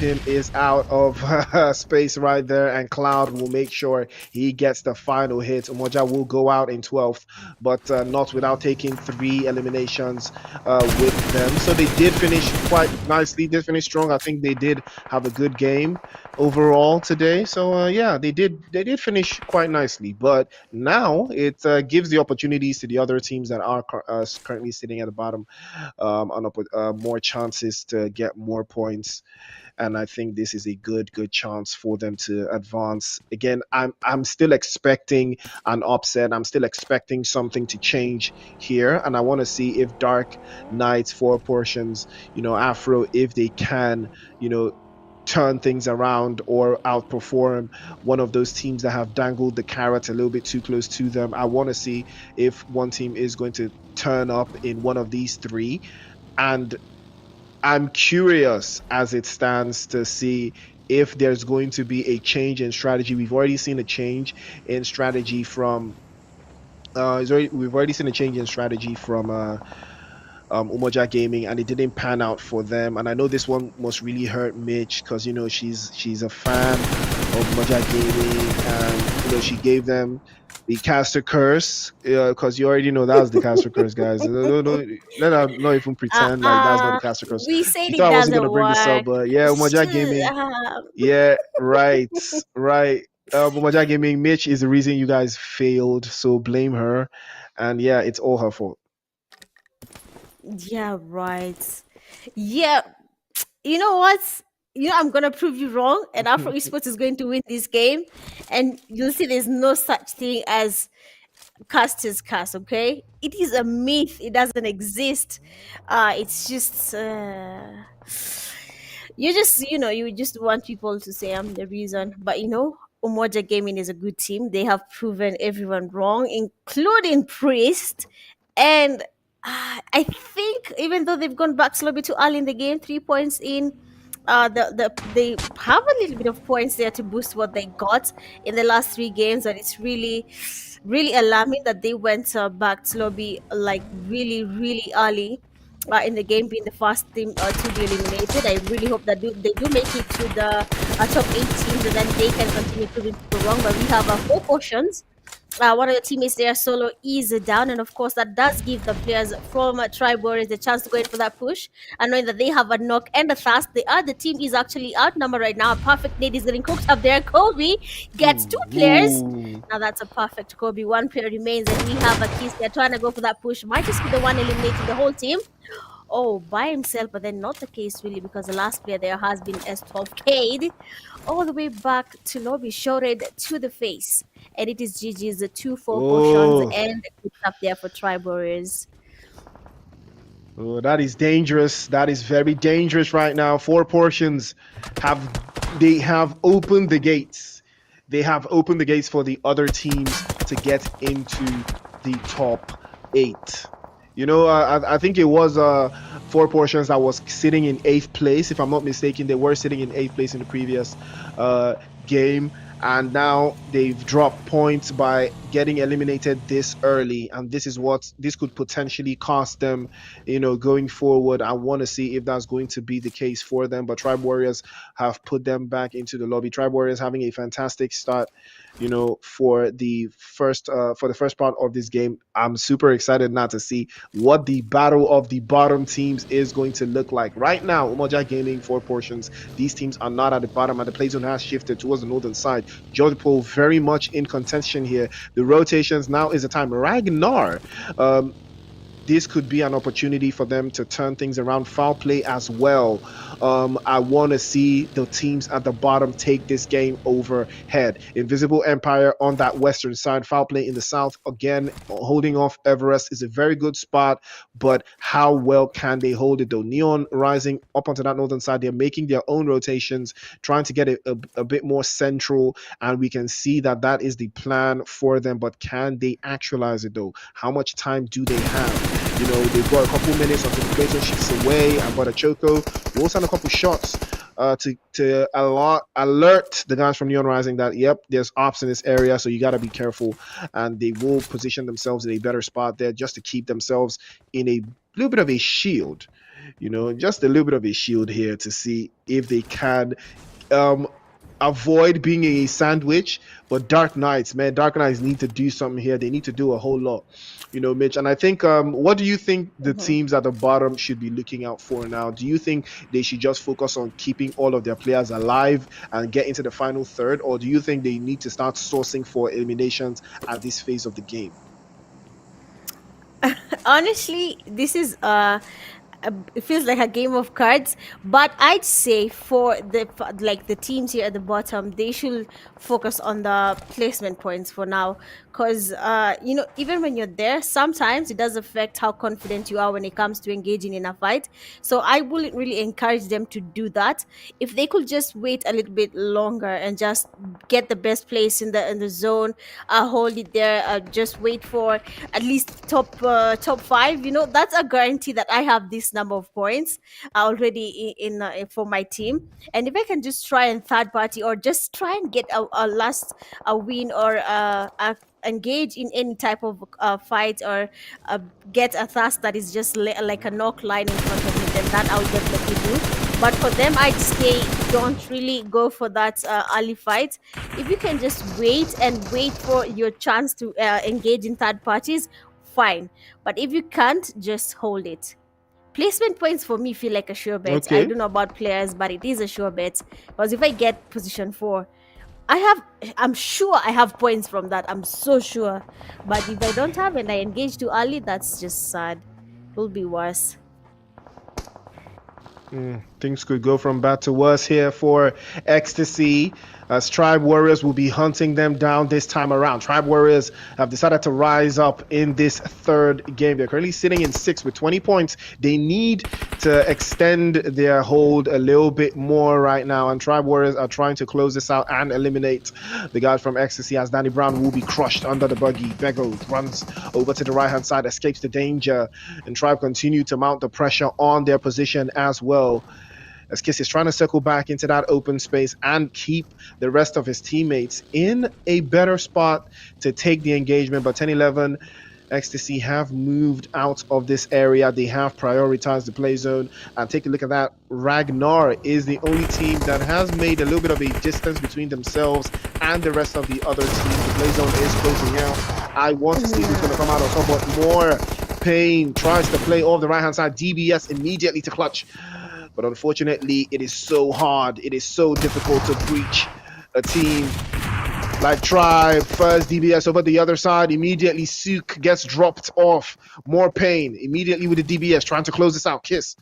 The good grenade. Molotov to follow suit as well. Beautiful Molotov over to the right-hand Let's side. go. And more aura. Oh, what a nade over the top. It does connect. Finger plays off the right-hand side, and he is very, very low on HP. They will not be getting the pick up. The play zone is going to force them into an open space as well. And there's a lot going on right now. 3 Crown Esports set their sights on Ecstasy. They will take yet another one. Merrick is the one that closes out. Crusader will be swept away by McGrellin, and that's going to be the end of Ecstasy.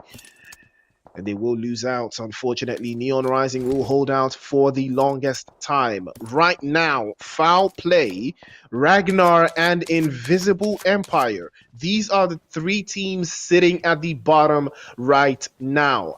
They need at least 15 points to be guaranteed a spot in the top 8. Right now, Foul Play are not out just yet. Foul Play do have the opportunity to turn things around. They are roughly 15 points out. of getting into the top 8 and qualifying for the Super Weekend. All they have to do is play the right games. Right now, 4 portions have opened the way for foul play. They've opened the way for Ragnar as well. Also, Dark Knights cannot afford to lose either way. They cannot afford to, get eliminated at this stage. Every single elimination and every single point matters at this stage going forward, Mitch. Yes, it actually does, and you can see Invincible Empire is actually engaging. Finally, they have 9 teams remaining, so basically 8, and they seem to be ready now to engage in a fight. The zone has finally shifted. We know where it's going to be. We have teams coming towards hospital. Some of them around the edges of Jojopol, so they're going to be having a lot of interesting fights happening here. We have Neo Rising going towards Invincible as well. Tribe getting third party from the back. 3C does get the first knock in. Tribe now has to find a way of surviving. 2 players down. 1 player does remain because their teammate, their finger, is also down. And now Leak will be the only one standing for his team. 3C Merrick. Finally, I can say his name there has been spotted there by Leak. And you can see the damage. Invincible is third part in this fight, making it hard for Tribe to have anything happening on their end. They have just 1 player remaining. The points are shaky. Beautiful spray there on Merrick. He's down. Of course, he's going to try and get the task there. But then Nexus again might be seen Leak from where he's right now. The players from Invincible making it hard for Leak. And it is GG's because Invincibles have made it really, really hard for Tribe player Leak to really get the task here on the player from PC, and that is Merrick Needs. Coming towards Nexus again. He's trying to smoke up the whole place. His teammate Merrick is still down. I don't know where Cloud and Magrelin as of now, but they have a lot to do. Yes, they got a chicken dinner, but that is not really enough because everyone right now really needs to get their points up. Yes, you have qualified, you know your position as the game continues, but it is not enough until the game ends and we can see where these teams lie when it comes to the overall ranking after the 4 matches are completely done. Hospital is a little bit crowded. I don't know how everyone ended up here too early in the game. People made their rotations too early. The bottom teams are still in the game. That's really, really good. They deserve, to be there. We have Invincible, we have Ragnar, we have Black, Dark. All these teams are still surviving. So the placement points would actually work. But if they get more, now they can try and source, those kill points. They can third party the fights the same way we saw there Invincible trying to get the last player from Tribe. A lot of third party fights should be working right now, but unfortunately for Black, they have been eliminated. They have the placement points, but it is not just enough. We have 3C. The player Cloud is still down as well. So you can see what is happening right now. You see for the teams that are at the bottom, Invincible and Ragnar really, really trying their best to get their points up. But you said 15 points. So what they need for these teams, either of the two needs to get a chicken dinner. That's right, yes? Yeah, they need to get a chicken dinner. I mean, that is the only way to guarantee. I'm not saying they necessarily need to get a chicken dinner, but a chicken dinner will guarantee them a spot in the top 8 at this stage. And 3 Crown Esports already making their own rotations, but Afro Esports are going to be a blockade for them getting inside of that zone. Dax has been spotted. He turned his back to the opposition and almost gets dropped away there. Has to be circling back. 3 Crown Esports getting dropped one after the other, but Cloud will trade off and Dax gets knocked away. An opportunity to breach inside has come through. 3 Crown, they know that they need to deal with this. They need to stop Afro Esports, and they have. 2 bodies knocked away. Afro Esports, somehow they bottled the position, and 3 Crown Esports are about to take it away from them, but Neo will circle back and he's going to be dropped. Somehow 3 Crown will take the hillside away from Afro Esports. Next level. 3 Crown unstoppable. Afro Esports may have just lost their opportunity to stay in the top 8. Oh, that's really, really, really heartbreaking there. I was watching for them, because, like I said, it's usually a thing when you win a game, it becomes really, really hard to get another chicken dinner. But you know what? GG's to you, Afro Esports, for that play. Another team does go back to lobby, that is Invincible.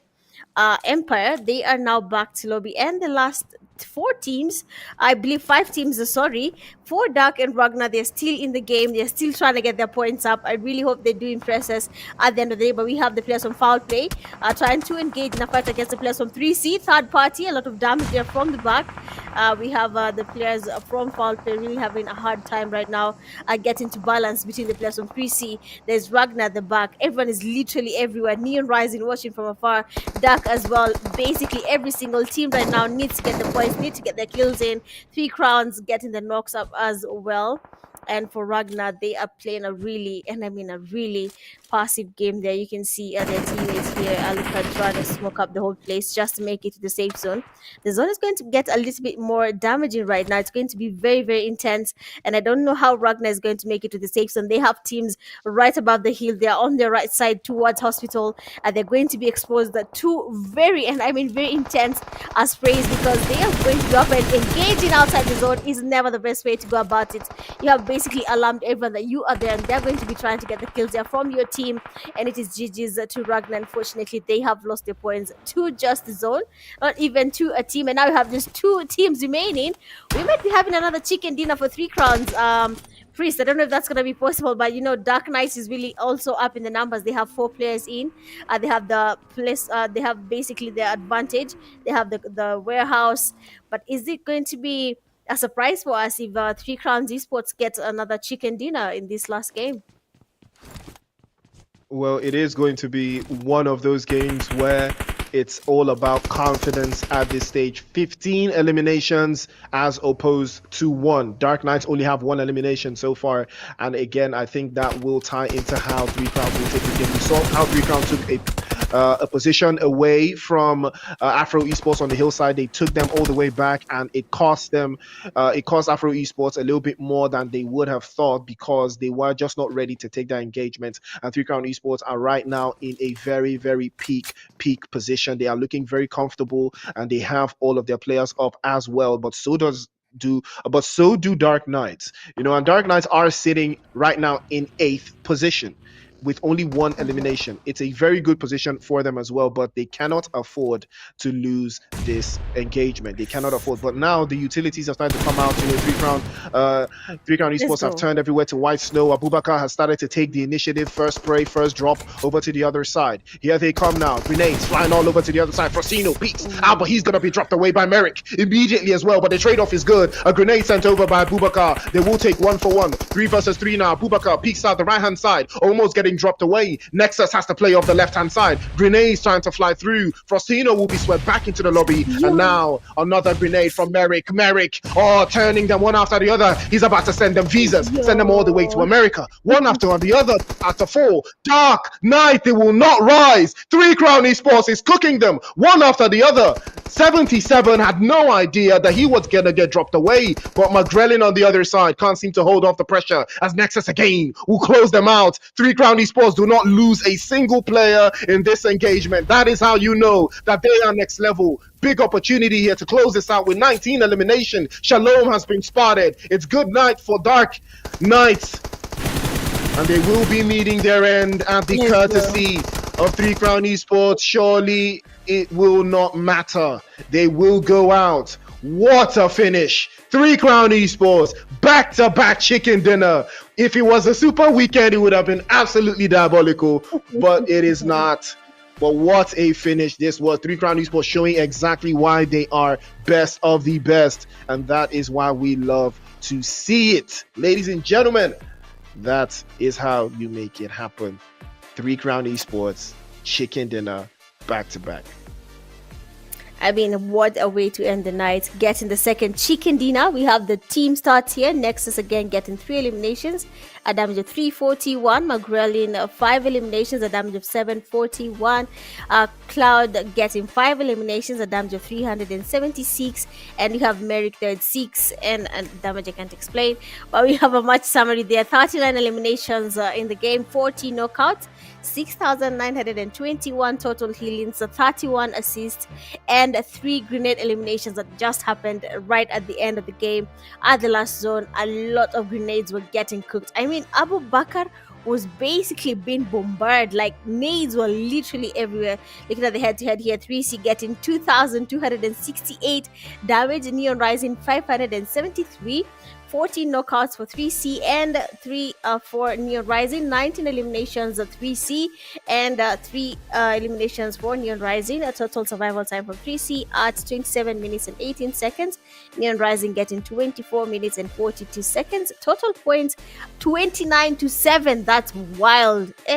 That's like very big margin. We have the MVP there, 3 Crowns Esports player Merrick, getting 6 eliminations, a damage of 810, 2 assists, 510 healing, 5 knocks, and a survival time of 27 minutes and 18 seconds. GG's to you again, Merrick, for getting the man of the match in the last game of the night. You guys have definitely deserved it. Top players have been Merrick getting 6 eliminations, 810 damage, McGrillen with 5 at a damage of 741, Cloud with 5 eliminations, a damage of 376, Kiss with 3 eliminations, a damage of 568, and the match rankings. Oh, damn.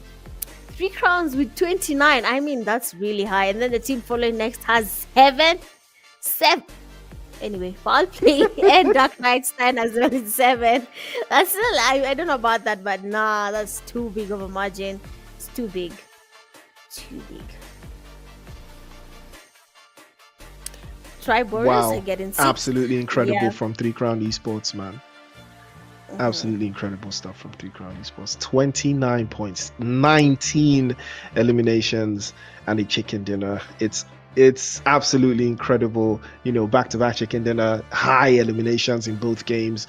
That is to show you that these guys are levels above, or levels above the lobby, and you gotta respect it regardless. Neon Rising in second place with 7. It's so interesting to see Neon Rising all the way out there with 7 points. For me, they have been very consistent all through today, you know, but I gotta respect it. Foul Play in third place with 7, Dark Knights with 7 as well, 777 all around the place. Tribe Warriors with 6, Afro Esports with 5 in 6th place, Ragnar with 4 points. Unfortunately, Foul Play, did they do enough? Foul Play, naturally, this would have qualified them if Dark Knights didn't do well in this game, but unfortunately Dark Knights did put some points between them as well, putting them an extra 7, so that I believe with that, I'm not sure though, but again, Afro Esports did fall a little bit short, but they did still put some points on the board with 5, Ragnar with 4, Umoja Gaming in 8th place with 3, Invisible Empire in 9th place with 2, Black Mamba Reborn in 10th place with 1, Ecstasy and 4 Portions did not score any points on the board. But take a look at your MVPs for Group Red. Cloud with 16 eliminations, McGrellin with 11, Merrick with 11 as well. Top 3 all from 3 Crown Esports. I mean, it doesn't get any better than this. Kiss for Tribe Warriors in 4th with 7 eliminations, doing over 2,000 in damage points. Over 1,400 damage is also more Steves from Neon Rising. Again, more respect to these players. They have done an amazing job for each of their respective teams, and it has shown how they've turned things around. Absolutely beautiful stuff coming through. But take a look at that, 70 points from 4 games. 3 Crown Esports, double the number from Neon Rising. 37 for Neon Rising, 3 Crown Esports with a 70-point finish after just 4 games is absolutely diabolical. 37 points for Neon Rising, and Umoja Gaming in 3rd with 34. Tribe in 4th with 26. Black in 5th with 23. Sharing the spoils with Ecstasy in 6th. Afro Esports and Dark in 7th and 8th with 22 and 21 points. Again, these teams, just 1 point separating 5th place, you know, all the way to 8th. Is very close, way too close for the liking of any of these other teams. But unfortunately, Foul Play just 7 points, or rather 8 points away. They couldn't make it a chicken dinner would have done it for them, but unfortunately they fell a little bit short, so they will have to try again next week. But yeah, they should enjoy the comment section and the super weekend for the rest of the week. But yeah, we'll see them again next Tuesday to see if they will turn things around for themselves, or if they will be playing in Survival Week. 4 Portions as well, Ragnar and Invisible Empire just couldn't hack it into the Super Weekend, but it's not over for them just yet. They will try again next week, and if they can't make it, then they will go on to Survival Week. Surely somebody must make it. And that is the mantra that we have here over in the NPL. So, ladies and gentlemen, it's been an amazing journey tonight, Mitch. I mean, Mitch, what did you expect? Did you expect what you're looking at right now? Yeah, I mean, it's the Nigeria Pro League, so yes. I mean, what are you asking exactly? Because I'm trying to understand. I mean, I was excited when these games are beginning, and I have enjoyed every single match because I mean, the violence. Wherever there's violence, you'll find me seated watching. So yeah, I expected this. For 3 crowns, they have exceeded our expectations. They have gotten 2 chicken dinners in a row. I mean, that's amazing. They have really outdone themselves. So again, the 70 points is totally worth it. And of course, a big shout out to 10-8 for having me here with you. And a beautiful production there from Yeah. Tona Link. I have enjoyed every single aspect of these games. For the people watching, for the likes and the subs for this game, big up. And I hope I'll be seeing you guys again next time for sure. All right, you heard it from Mitch. Mitch has had fun with you guys, and so have I. But we have come to the end of tonight's broadcast. It has been the Nigerian Pro League season 8. The league stage day one. Congratulations to the teams that have made it to the Super Weekend. The top 8 from this group will advance, and they will be enjoying themselves to get one step closer to the grand finals, one step closer to the split finals to play for that prize pool. So, ladies and gentlemen, we'll see you same time tomorrow for Group Green. Brand new set of teams, brand new set of drama, brand new set of action, and I will be there. Will you be there? See you tomorrow. Bye bye.